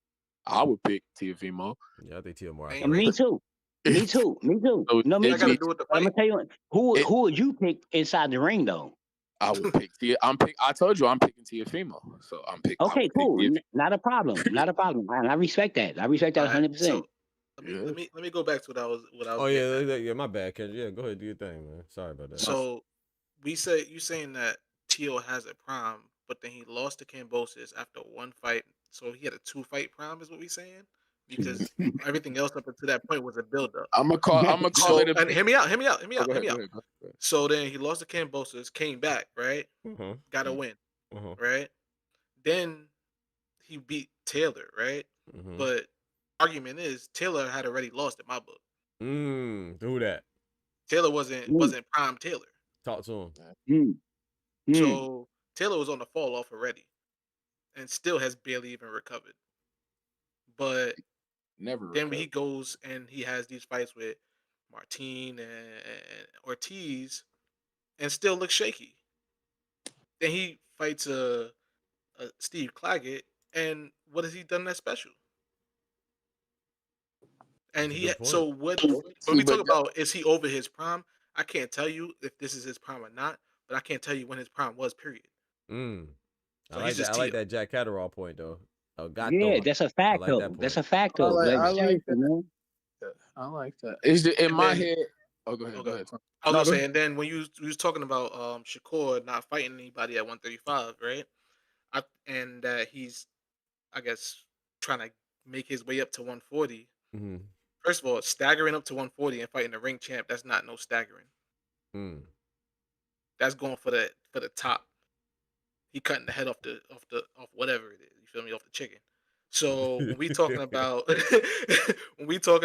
staggering, I can understand if he was going after like a Hitchens, or if he fought like a Steve Claggett, some throwaway, right? I can understand exactly. I would agree 100%. But you can't sit here and tell me he's running away from for the man. Go fight. No, but I hear you. Go ahead. And the dudes at 135. First of all, when he made this fight and when he was trying to make this fight, 135, nobody was shaking. Nobody was shaking, but bro. I don't believe it. See that, and that's my problem. I don't believe in that because me and a couple other guys, it might have been me and because I remember I made this point a year ago, bro. Yeah. And motherfuckers literally called me crazy, bro. I'm talking about niggas was what the fuck you mean he don't need to fight that guy even though he's an undefeated champion. I'm like, what? And then there were no undefeated champions at the time. A lot of those it was and that's right, you're right. Because he got elevated. He got elevated. You're right. And I'm at but I don't know, man. And you got to remember who has those right, belts. You got to remember what side of the street those belts were. That's what I said. That's the part he's right top rank shit, but it's still he's still doing top rank shit. Raymond Moratai, Raymond Moratai. That's what I said. He's right about that part. He wasn't a belt holder, right? He wasn't a belt holder, but he was top rank, and he called out Shakur for a little minute. Raymond Moratai. Whether he was serious or not, that's a whole nother. People be was Shakur still top rank then? Right? Huh? Was Shakur still top rank then? Yeah, I think he was. I think that was before he went to matchroom. Moratai was calling him out. But like I said, was that worth it? Was he being serious? That's a whole nother. You know what I'm saying? Like, are you really calling out because it's unrealistic, or he was not? No, he was not. I don't know if he had a belt. No. That's why I said. That's why I said you're both right. Because I was saying you're right that he wasn't a belt holder, but Barry Bertai had been calling Shakur's name for a minute back when they were both on top. But you remember chasing Loma. But my thing is, all right, let me ask you this: was Moratai a champion before this fight with Teo got made? Moratai already had a fight. Yeah, I think he was. And that's my point. Because he already got elevated, and he fought Zaur Abduliev. Yeah, he fought Zaur Abduliev. Yeah. He was already champ before. Yeah, no, he got elevated after. He got elevated after that fight. After that, okay. Well, all right, but when was that? But this Teo fight was. But this Teo fight wasn't made. Nah, you see, it wasn't made then. Because by the time my nigga got elevated, this fight wasn't made, bro. Right. Hey yo, it was a month after, I think. But that's month after where the saying that Shakur is avoiding fighting these fighters when no, hear me out, Doc. What did I say? Remember I said why after he got his fight in order. But why this fight? This ain't I get it, bro. I get, and I can't even be like, oh, it sounds crazy as fuck to be like this, not to fight, because on paper, this is, I swear to God, I get how silly I sound, because I swear to God, I get how silly I sound out loud. I swear No, I'm not mad but at it's you for like, saying that this is not the fight. I'm just No, I don't confused as think to you you sound saying silly. he's but avoiding it's like, 135. Right. That's why I disagree.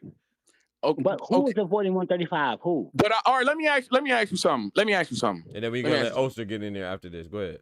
All right, for sure. And I don't mean to clog up the shit. No, you good. No, you good. No, you good, bro. We appreciate the platform. We appreciate the platform. I just want to ask you, with Shakur, all right, Shakur win this belt. Say Shakur win this fight. Mm-hmm. We done literally heard him say, I'm going to go back down to 135 anyway.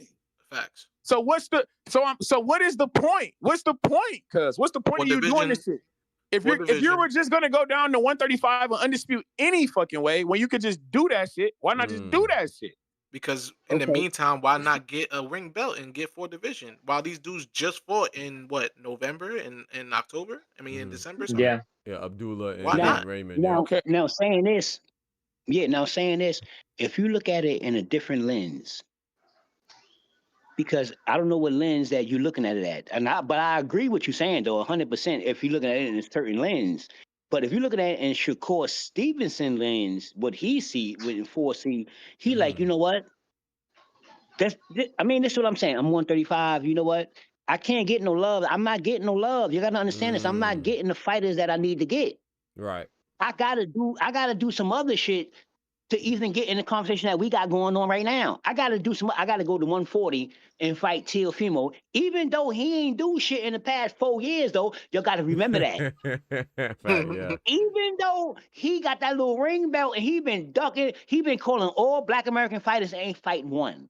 But he gonna fight the one that come up to 140. I mean, I'm just the elephant in the room, you know what I mean? So I'm just saying, like, for real. So this is the one that he think he could be. I don't think if Keyshawn would have jumped up, I don't think he'd have took that fight. But I think that is another thing that's got me mad as fuck. Why the fuck? Exactly, because I would have rather seen Keyshawn and Teofimo. And then the fact that I literally hear out this other motherfucker's lips, if I win the fight, I'm not gonna fight that Keyshawn, guy. right. That's bullshit. So basically, you holding up 2 divisions, nigga. You bullshitting, cuz get the fuck out the way. I will say this though. You doing shit that somebody asked you to do, and you holding up 2 divisions. I will say this though, in Shakur's defense though, remember Keyshawn and Turkey have they both corroborated with the story that they offered Teofimo and Keyshawn to fight, and Teofimo turned it down. Remember? So I'm not saying that I would rather see Keyshawn than Teofimo too, but I wouldn't blame that on Shakur if Teofimo turned it down. You see what I'm saying? Like, whether Shakur is fighting Teofimo or not, Teofimo wasn't going to fight Devin because he turned that down. He wasn't going to fight Keyshawn, wasn't going to fight Boots, wasn't going to fight Norman, wasn't going to fight Matias, wasn't going because all these people were in talks to fight him, and it didn't come into fruition.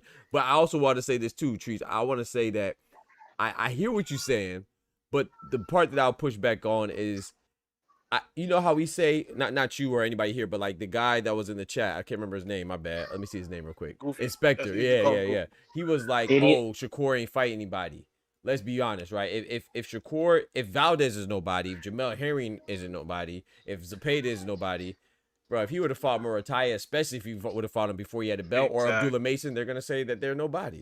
You see what I'm saying? So I get the Teofimo move because of that. Like, he caught him early. Well, they were saying especially Abdullah Mason. Oh, they call Abdullah Mason. He's the youngest champion, and he's literally the youngest champion in all the boxing. Oh, you know, he just picked on the young guy. That's what they gonna say that.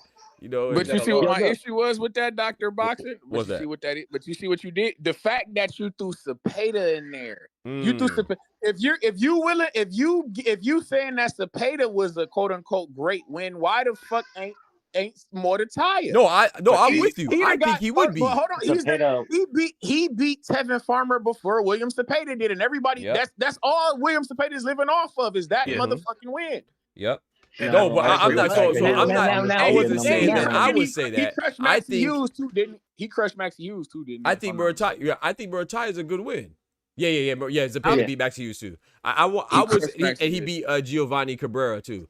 But I think that once again, I'm not saying us. I think that's a good win. I think Valdez, Valdez, Zepeda, Nakatia, gosh dang, Herring. I think those are good wins. What I'm saying is that the people, you know what I'm saying, they're going to look at that and say, just like the guy in the chat, he's saying it again. He's saying that those guys aren't good. So if those guys aren't good, then they would have said the same thing about Muay Thai, especially if we would have fought Muay Thai before he was a champion. Well, without a belt, also the media was calling for Zepeda. Remember how they were like, he was undisputed. Remember he was undisputed mandatory. Number one in all 4 section bodies. Go ahead, Oscar. My bad. Let Oscar real quick. Oh, so my fault. Go ahead, Oscar. And then I was gonna say for that aftermath, if Shakur wins, I wonder if he's gonna get the same pushback that Tank got for an interim belt, not for a ring belt, for an interim belt, for going up and making weight and actually making weight. And Teal, and like I said, Tank beat up Barrios, that was an interim champion. Shakur's going up and beating the quote unquote best champion. I wonder if he's gonna get the same pushback for him going back down and trying to get all the belts, because it's just gonna seem like, although I don't believe it because he started at 126. People are gonna say that he's a weight bully. Remember this. Now I'm saying it right now, Jock, and you got it on transcript. Facts, 100%. I don't care. It doesn't matter. It's not about T.O. It's about Shakur. It's not about T.O. Shakur is never going to get. Listen, like I just said, I just posted. I just said on my video when I did live just now. I'm telling you, man, we just witnessed. Honestly, yo, we just witnessed a whole champion, 100% that was about the sport of boxing, and all these bots and all these casuals, all these people denied it. Terrence Crawford, for real, we're about to see it again. We talking about a boy that is a natural. He's a natural school of boxing. I think people get Shakur mixed up what he do on Twitter, but when he in the ring though. Honestly, that's why I say I don't fuck with you outside the ring. You don't never hear me post nothing about Shakur on Twitter. But in that ring though, he take that shit for real, man. And I know people see it. You see T.O. playing around and this and that. Shakur said something that was like pivotal to me. He said, I always wanted to fight you because I wanted to show you, because in amateurs we can get around and all that. They both got 200 fights in amateurs. You know what I mean? And he always said it. He said, yo, yeah, you my target. And I don't think, listen, for some reason, Shakur think that beating T.O. going to make him the face of boxing. I don't think that, Doc. I swear to God. You know why? Because T.O. ain't got 10 defenses of his title. He don't. He called out all the Black American fighters and fought none of them. This the first one. He about to learn. Y'all think I'm playing? He gonna Watch learn this today. shit. He gonna learn today. Right, you think it's a joke? What if your man Shakur go out here and do like, and say he go do the duck goose shit that he did with De La Santos? Do you? I mean, that's on your thing. You say duck goose, but I'm gonna tell you, if it was duck goose, at the end of the day, he won. I'm not opposed. Listen, I didn't say nothing about. All I said was the way in which he fought duck goose shit. You just heard me say I'm a Devin Haney guy, and I called it drab and grab, slug and hug. I fuck with it, I'm not opposed to bullshit as long as I win. You get me? That's why you just heard me. I was T.O. North, get in there and muck that bitch up. We might have to hit him with a low blow or two. Let me ask you a question. We might have to hold, maybe not excessively to where a motherfucker need to take a point, but we might have to hold. Can I say something? You said might, right? Go ahead. But I'm talking about Shakur Stevenson. You have to do that. It's not a might. You don't have to. It's not a might. No. If you don't do that, what you gonna do to beat Shakur? It's a lot of things. It's other tactics. I mean, you could lean into his quote unquote power hand. Smother that side, you feel me? Okay. Take away, so make him overextend on his jab because you're leaning towards that side. You see what I'm saying? It's a lot of things. It's a lot of things you could do. You feel me? But I'm no coach. Me neither. I'm just a guy who enjoys combat and enjoys tactics, strategy. No, me neither. Hear me out. Me neither. Yeah. I tell you, Doc. No, I'm not putting on no gloves. I'm not even training for that shit. I'm not fucking around. I'm bringing my gun to the ring. Dead serious. You hit me in my stomach like that. The shit I seen. Bringing my gun. You see my. I'm bringing You my heard gun. me, Doc? Hey, I bring my gun to the ring. If you give me one of those body For the punches, Les I'll be Bell's shit on ring, TV. huh? For the Les Bell's ring. For sure. Yeah, I'm not playing, crazy. but I'm gonna tell you one thing. But I respect though the ones that get in the ring though. I respect Tio 100%. And I respect Shakur. So when it comes to both of them as boxers, then I can be, freely speaking how I speak. And I'm not talking about me in the sport. You get what I'm saying? So if we're talking about boxers on boxers, I need to know what T.O. can do. Now, I'm going to tell you what Shakur can do. So Shakur can sit there and fight his normal way. Because when it comes to people that have skills in boxing. I got you. Keep going. Because I got you right there. I heard all I need to hear right there. Go ahead. I got you. When it comes to people that got skills in boxing, and not only skills, because you got some people that's born with skills, you know what I mean? But they're not a student of the sport. They just born with skills.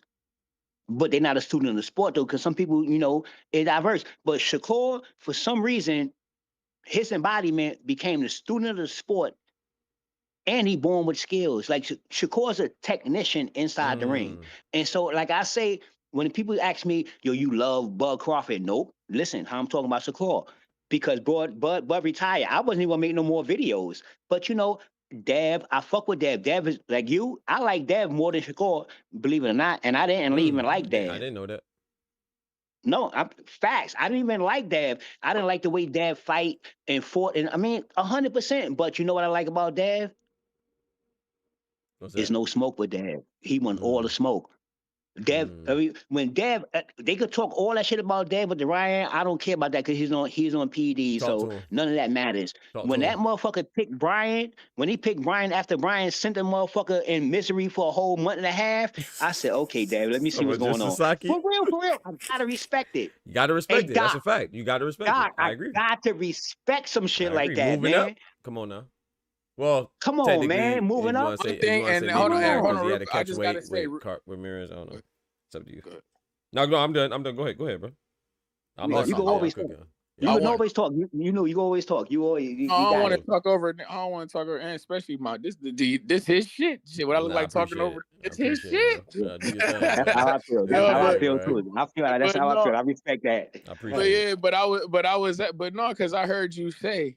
And that's where Teofimo, he don't do this and he don't do that. But the one thing that I seen Shakur do that I've never seen Teofimo do, and everybody talk about as much as niggas talk about Teo is mentally fragile and shit, and he got shit going on in his life and all this other weird shit. One thing I never seen him do is deviate from what the fuck that he want to do.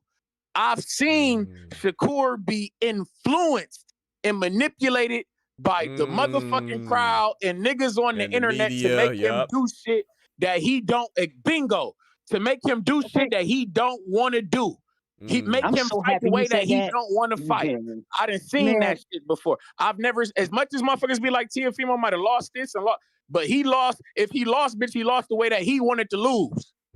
But hear me out though. Hear me out. I'm so happy you said that. No, 100%. I'm listen. I am so happy because I have to tell the people that. You told the people that. 100%. This is what skills is. You got to understand what skills is. Skills is what you just said. You never seen Teofimo change his shit because he don't have skills. He's athletic. Whoa, I didn't say that. Okay, Whoa. Okay, hold on now. Hold on now. He dropping bombs on him. He said he can't switch. He ain't got nothing to switch. Let me explain myself. Talk to him. Let me explain myself. Now, because you said it. I didn't say it. You said it. Now, like Shakur, Shakur got skills. See, when you come with skills, you will never know what's coming because you got to bring it out of me. I got skills. I'm going to work you the way I'm going to work you like this. So you got to do something. You is the one that got to do something. You the one that's athletic and you got to bounce around the ring. You can do all that. Skills going to time all that by the 6th round. Trust me when I tell you. Yeah, you're going to look good in the beginning. Yeah, it's going to be. But you got to remember, at athleticism, you need endurance. So you need stamina. So it takes a lot of that. Skills, you just sit there and just watch you. And I'm going to see what you're working with. I'm gonna see what you're working with. That's why I ask people. Like, I don't care about all that because all that is an umbrella about all that. I want to know. Give me a plan of what you're gonna do to beat Shakur Stevenson. A master class of defense. When we talk about him on a regular Tuesday, he's a master class of defense on a regular Tuesday. But when you want to talk about him with Teofimo, then you want to talk about Teofimo and all the shit that he can do. Okay, well, let me know what he can do to get inside Shakur Stevenson because his tape ain't cracking. And that's my, but see, that's my thing. You motherfuckers is giving this nigga Shakur a win based off not doing shit. That's bullshit. You giving this nigga you can't tell me that this nigga. You hold on, man. Hold on. You can't tell me that this nigga Shakur. All the nigga Shakur got to do is just stand there and move and motherfucker. You gotta punch too, nigga. You gotta do something too, bro. The motherfucker, that's bullshit. The nigga can't. You can't. I know we done seen Willie Pep do this shit in the 1930s. Facts. The nigga didn't throw a punch to win a round, but we ain't never seen that shit since. Nigga, you gotta be offensive too. You niggas be talking this defense shit, but this nigga Shakur is a 1-2 fighter. Okay, let me ask you a question. 1-2 fighter. That's your assessment? This shit, hold on. This shit not gonna, that 1-2 shit especially not gonna fly when the nigga who putting on the fights is telling you, I'm not with the Tom and Jerry shit. Okay, listen, let me say something. I need to know what fight you watch. Shit real quick. Wait, let Kendrick rebuttal and then let Kendrick rebuttal. Go ahead. Let Kendrick get in there, man. Okay, real quick. Okay, you said something about the other guy. I can tell you something about somebody that beat somebody with one hand, would not even hurt. Not even hurt. Talk to him. Just a jab, one hand, and just jabbed him. Look at Winky Wright against Tito Trinidad. You hear me? Look at that. Look at Winky Wright against Tito Trinidad, and I will show you about styles of boxing. You can actually beat somebody with one hand and don't be hurt. But Shakur was actually hurt with De Los Santos. This is Tom and Jerry thing. You know what I mean? But you gotta look at the other side. If De Los Santos was so good, they would go ahead. I'm sorry, I don't mean to cut you off. I'm not saying if De Los Santos was who he was as a knockout artist. Well, in that fight, you had 12 rounds. That's all I'm saying. So you can't be a knockout artist. Not an artist, because Tank, and I don't rob a Tank like that. But Tank a knockout artist, so he gonna get you out of there within 12, though. You think it's a game? You think it's a game? Man, you can't, man, listen, man. You can't catch motherfuckers who don't want to be caught. If they doing that shit that they doing, he not, like, it's, no, man, I don't, like, let Kendrick get in there, man. Let Kendrick get in there. Go ahead, bro. So talk to him, man. About catching motherfuckers that don't need to be catched, that don't want to be catched. So we watched one fight with Shakur where he was literally on his back foot the whole fight. Right? How many, Kendrick? Right? We won. One. Talk to him. One. If you watch all of Shakur's fight, I've been watching Shakur since maybe 2018. If you watch a majority of his fights, he's on the front foot, bro. He moved up to 135 and did what?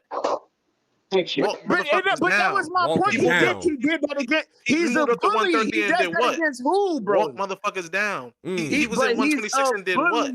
Stood in the middle and fought people and beat their ass and then walked them down.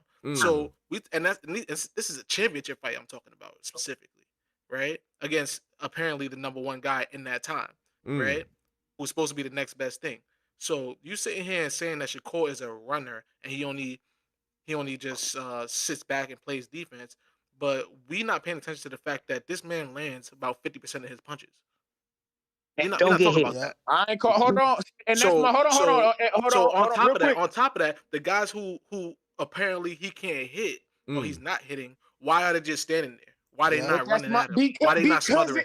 Because he's packing he's hitting and popping them with 1, 2, 3, 4, 5, 6. He's throwing major fucking combinations, and you talking about 1-2 fighter.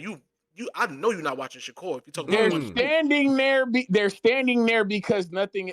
That's my point. Because it's you talking about 50%. Of course, 50% of my shots might land if I'm throwing a low percentage of shots. You get what I'm saying? It's like I'm talking about. He ain't land shit. But hold on. I'm talking. In my opinion, that's a game of probability. Of course, I Okay. got an opportunity to land a higher percentage of shots if I'm throwing less than them. It's like Aaron Rodgers. Hold on. Listen to me. I'm a Packers fan, cuz. It's like please, Aaron Rodgers. hold on. Work with me, cuz. I'm a Packers fan. It's like Aaron Rodgers. When they give this nigga all the credit because he doesn't throw interceptions. He only throws so many interceptions on the season. But they don't never tell you how many fucking passes he threw out of bounds. You get what I'm saying? That's the thing, because it's about the probability, my nigga. Of course, my odds are higher to get into an accident and on the road if I'm a taxi driver, nigga. I drive more than you do. So can I say something to you? I'm on the road more than you are. You see what I'm saying? That's respectable. No, that's respectable. That's respectable. Them numbers be a game of probabilities with that. He not throwing that many punches. It's not a game of probabilities. So the punches that he do throw, if them bitches land, them bitches look a bit more. It looks a bit more. Oh, he's landing a lot of punches because the nigga not throwing shit. So when he do land shit, we're just happy that the nigga is throwing shit. So if it lands, thank God it landed because the nigga, thank God he actually threw something. You see what I'm saying? We just watched multiple fights. We just watched multiple fights. Speaking of which, we just watched multiple fights in which people throw more than the other fighter and lost because the other, you know what I mean? The other fighter was not throwing. Explain, right? So how come that hasn't happened to Shakur yet? What you exactly, Ken? Exactly. No, hear me out real quick. I can guarantee you one thing. I can guarantee you that Teofimo is gonna throw more punches than Shakur come this fight. That doesn't fucking matter. You know why? Let Osa get in there, man. Let Osa get in there, man. Yeah, I'm just trying to say one thing. Based on what you said, right? This guy threw 927 punches. We talking about Zepeda? 20. Yes, and landed 27%. Now, understand what I'm saying. I'm not being on nobody's side. I'm just talking about boxing. I'm talking about boxing. I'm not on nobody's side. Zepeda is a pressure fighter. You know what I mean? And everybody wanted this fight. And everybody, let's talk about prior to the fight, not the fight. Because people get this, you know, like they forgot. Prior to the fight, what was they saying? Zepeda throw so many punches, Shakur ain't gonna do it. You gotta remember this. That's a fact. We gotta remember this, man. Let's not, come on, man, for real. Since we so deep in it, let's remember this. Let's remember the press conferences. Oh, he ain't gonna be it. Because remember, we talking to somebody with pillow fingers, pillow hands. This guy got pillow hands. Literally got pillow hands. So why somebody that shot 927 shots at him and only landed 27? And y'all believe that Teo, okay, so Teo will beat Zepeda, so he'll just wash him, basically, right? He'll just wash him. Yeah. Is that what you're saying to me? Okay, cool. I mean, listen. Yeah, he landed 27%, not 27 punches. I think we gotta make that clear. That's true. That's true. Yeah, if y'all say that, then it's fine. Hey, Doc, you hear me? Yeah. Listen, love is love. It's all good. I'm going on percentages, and I'm going on what people say prior to the fight. When they talk about Shakur, not when he's fighting. Not when he's fighting. When he's not fighting. What they say about him? They say that he's boring. They say that he's boring because he doesn't throw punches. My nigga, that's my point. Not a problem. They say that because of a narrative from one fight. That's why they say that. It's not. Hold on. Did you watch that Nakatilia fight? That wasn't the most. No. Hear me out. Did you watch his record? What his record is? 0. And I hear you, man. Devin Haney's record is undisputed too, but motherfuckers call him boring too. That's my point. I'm not tripping on his style, bro. He got pillow fingers. I don't care how he went in the fights. I'm caring the fact that it's about the fact that guys, when I'm hearing guys telling me, oh shit, he land 50% of it, don't fall for that. That shit not. This shit isn't. It's not what we think. Don't do that shit. What is it? Don't do what? Talk about facade. It's a facade, y'all. You can't tell me that the nigga landed 50. Hold on. You can't tell me that the nigga landed 50% of his punches. While, but the nigga is not. He's not in rank. Like, all right. Let me do a quick math for you, bro. He got a 0. How you? If a nigga throw 900 punches and land 27%, right?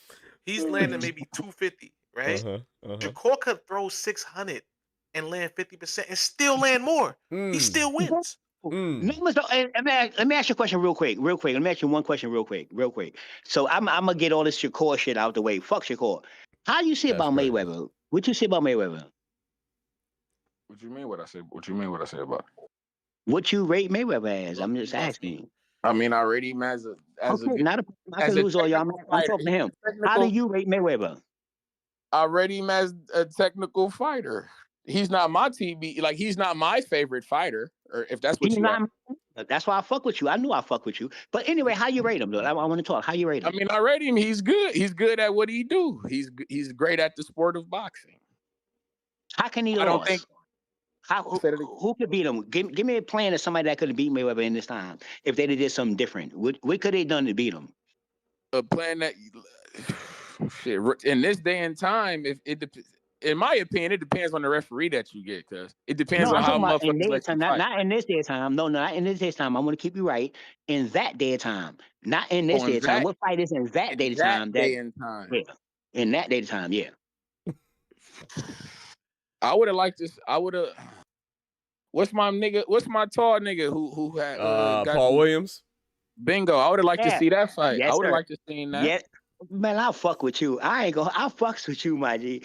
I'll fuck with you, but I want to hear you. Get finished. Paul Williams, a fact. On some real nigga shit, when my nigga Keith Thurman was hollering his name, Stop it. I wouldn't. Okay.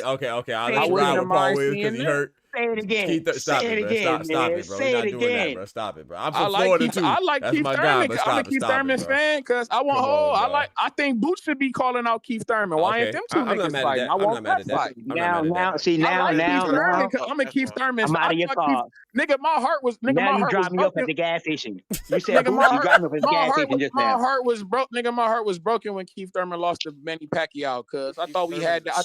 I thought it was no way that he was gonna lose that fight, bro. What'd you say? I was devastated. Keith Thurman is a certified. Hey, Doc, this a good one, Doc. This a good one, Doc. Not on my nigga Keith Thurman, bro. You bugged out. My nigga, bro. I actually, it's shame to say because nobody. I never even really realized that I like Keith Thurman like that until I peeped like, damn, I actually watched all this. I ain't gonna hold you. I'll fuck with that. I take time out my day to watch this nigga. Like I ain't realized like right now today is David Benavidez might be my favorite fighter, bro. I didn't realize I didn't realize. Man. Who I'm about to get the phone with you, man. Hey, Doc, I'm about to get the phone right now. He reminded me of me. I ain't get the phone with this guy, man. I didn't realize, bro. I didn't realize because it's like you ever sat down and be like, damn. Like you ever been because we got lives and shit outside the box. I ain't realized how many times, nigga, I've been out and about in my life and then looked at my watch and been like, oh shit, David Benavidez, I gotta get home. I gotta make sure I watch this nigga fight. Definitely one of my favorites. I've been doing that shit for a long time, bro. I'm one of the few that like Canelo's my favorite fighter, but I like David Benavidez too. Like I have a lot of favorite fighters that don't really make sense. Where does guy come from? Who is this guy, Doc? Where you get this guy from? Where did he come from, man? Did he come from the membership that I did? Where did this guy come from, man? I fuck with him, man. Like, I like Benavidez. I like Benavidez, but he overrated as fuck. Talk to him, Oscar, and then you heard what Kendrick said. Damn. What you said, Kendrick? So who y'all picking in the Zerto and Benavidez fight then? What you doing? Oh, this is tough for me. I ain't gonna lie. Yeah, I'm leaning towards. I like Zerto a lot too, though. But I gotta lean towards. I think Benavidez is for some reason, even though he's moving up, I feel like he's a smart pick. But I just think Zerto, man. Zerto. I don't know, man. I have a feeling about Zerto right now, man. It's very hard. I don't know. I don't know. I'm not putting money on that one. That's hard for me. It's hard for me. The only reason why it's hard for me, I ain't gonna bullshit because Zerto, one thing I give him credit for in all sincerity, in all his like last 4 or 5 fights, I swear I've noticed he's getting better. I can say that he's getting better. Bro, he's doing different shit in all the different fights. I'm like, okay. And so I ain't seen that, bro. Zerto, like from one fight to the next, I'll be like, oh, I ain't see him do that in the last fight. Or I ain't see him do this in the last. I'm like, oh, So and it's not like Zerto has always all of his fights with Zerto has always been fighting impactful fights, meaningful fights, consequential fights at cruiserweight. All of his fights. Whether he's fighting Joe Smith Jr. as his debut, who's been in the ring with who? Baturbia, B-Vol, B-Hop. You know what I'm saying? And then he fought for the belt, right, against Arsen Goulamirian. Then he fought for unification against Chris Billion Smith for the WBA, WBO. And then he fought in mandatory Dorticos, and now he's about to fight Benavidez. So, yeah, Zerto, I understand we want to see Zerto and Apataya, but I feel like Zerto, man, he ain't had nobody you ain't never heard of, I'll tell you that. He been with the smoke at cruiserweight. I would like him to So fight you out the tell me- title. Even those Jesse Hart fights that he had, them was Yeah, good. what? He fought him twice, right? Yeah, he beat him twice, Yeah. right? Yep. That was a good fight. It was a good fight too, yeah. Yeah. And he fought Hey, B-Ball. Doc, He you're lost, telling but me he fought Stardo ain't B-Ball. never. Oh, go ahead, Oscar. But You're damn. telling me Stardo ain't never fought a guy that's his first fight out of Italy. It's a voluntary defense. You're right. But now, He ain't never had no Claudio Squayo on his resume. That's a fact. That's a Yo, fact. but man, Don't do that. listen. Don't disrespect my nigga. Hold on. Don't disrespect my. But hold on. But now I gotta ask Doc a question though. But Doc, when I hear you say, I gotta play devil's advocate. When I hear you say shit like that whole gauntlet that Zerto done been on, could a motherfucker be like, oh, that's wear and tear. He done been in. You're right. He done been in back to back bangers. Oh yeah, that's a fact. It's putting mileage on him. That's a fact. Hey, And Doc, Zerto got remember- he got like what 40? I know he got at least 40 fights, right? 30, high 30, something like that. Let me see how many fights he has. Yeah. He got a whole That's bunch why I of say, fights. like, and my thing is always it's about the 40 safe. something fights. I'm Safe listening, ain't go ahead. crack though. Oh no, I was right. Yeah, almost 50 fights. He had 49 fights. I remember when he fought B-Ball, he had like 40 fights. His 50th fight is Benavidez? Yep, his 50th fight. Come on, Benavidez gonna knock this dude out. Listen, Hey man, chill out, bro. Chill out. the Bro. safe ain't been cracked. Benavidez come up and everybody talk about coming up. See, I really go by your walk around weight. Because people actually, I mean, everybody different. They can come down 20 pounds. That's People a can fact. do that. I don't know if I could because I never tried it. Right. I might be able to fight at 98. You know what I mean? I'm only about hey Doc, I'm only about motherfucking 130 right now. Going to atom weight. I'm only walking around about one.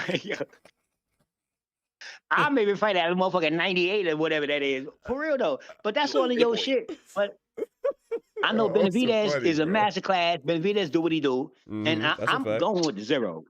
At the end of the day, if I can't break you, I'm going with the zero. Period, point blank. You won't have to beat the zero. You ain't got to beat Benavidez. You got to beat the zero.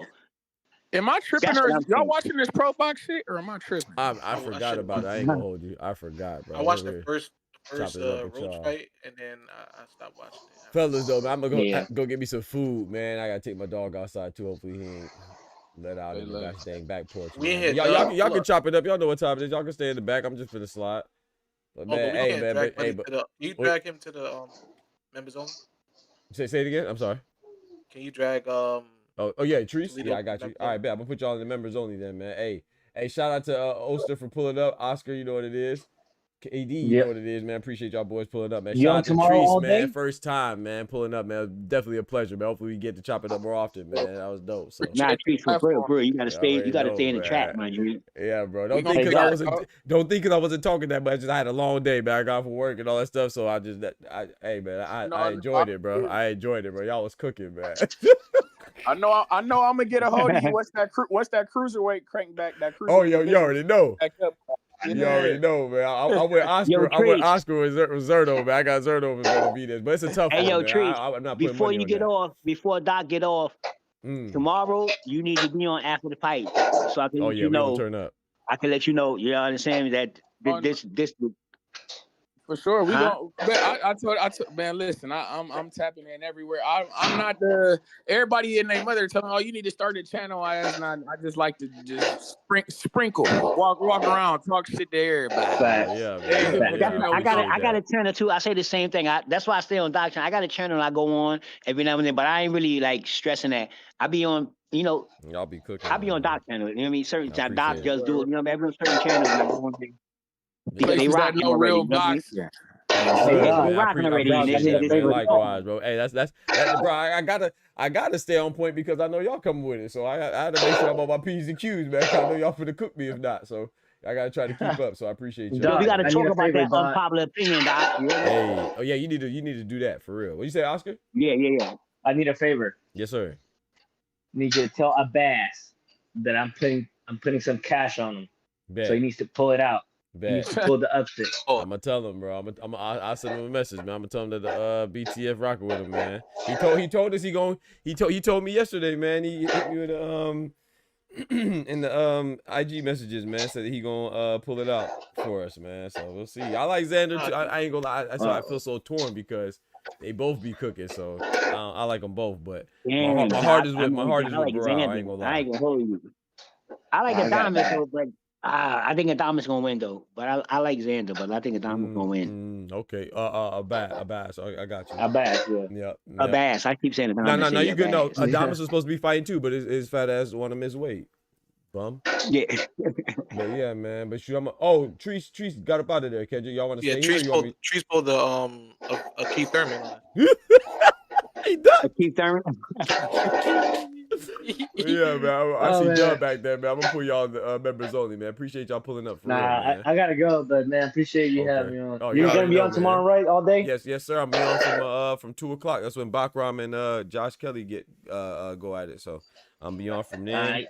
I might not even get off because I think Xander and Abass starts a little early. I think they start like 5 or 6. Yeah. Huh? All right, B. You said 2:00, right? Yeah, 2:00. Good Lord willing. Yes, sir. I bet. All right, fellas. I'll be on. Yeah. All right, chat, man. Appreciate y'all for real, man. We were cooking. I did not expect to be on this long, man. But the fellas pulled up, man. My brothers pulled up. My hermanos pulled up. You know what I'm saying? My partners pulled up. So we gotta cook, man. We gotta cook. Got to cook. Shout out to everybody pulling up, man. Shout out to all the members. I appreciate it. Shout out to my brother Oster, man, dropping the 5 gifted memberships. You know what I'm saying? Coming through. Dropping the gifted memberships like biscuits for the hood, going out there like Oprah. 1, 2, 3.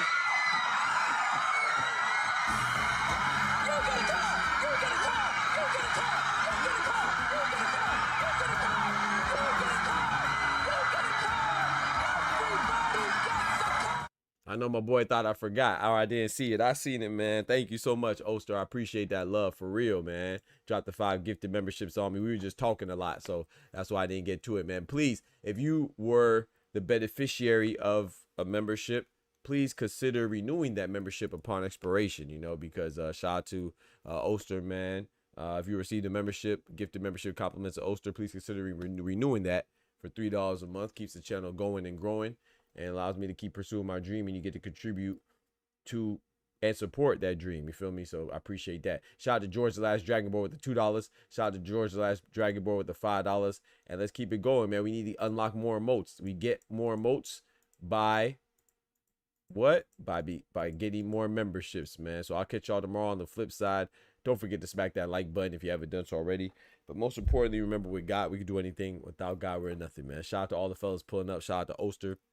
Shout out to Oscar, shout out to Kendrick, shout out to Dub, shout out to Treese, man, for the first time. His inaugural session, you know what I'm saying, on the Dr. Boxing Talk channel, man. So I appreciate that, man. That was dope. That was fire, man. Yeah, man. Y'all be easy. Take care of yourselves. Have a good and blessed night, man. Peace. From the hood to college, both worlds they had to meet. 6 degrees between us, so cold we're about to freeze. But we're Florida boys, hot takes, we bring the heat. We're moving the culture, the engineers to the streets.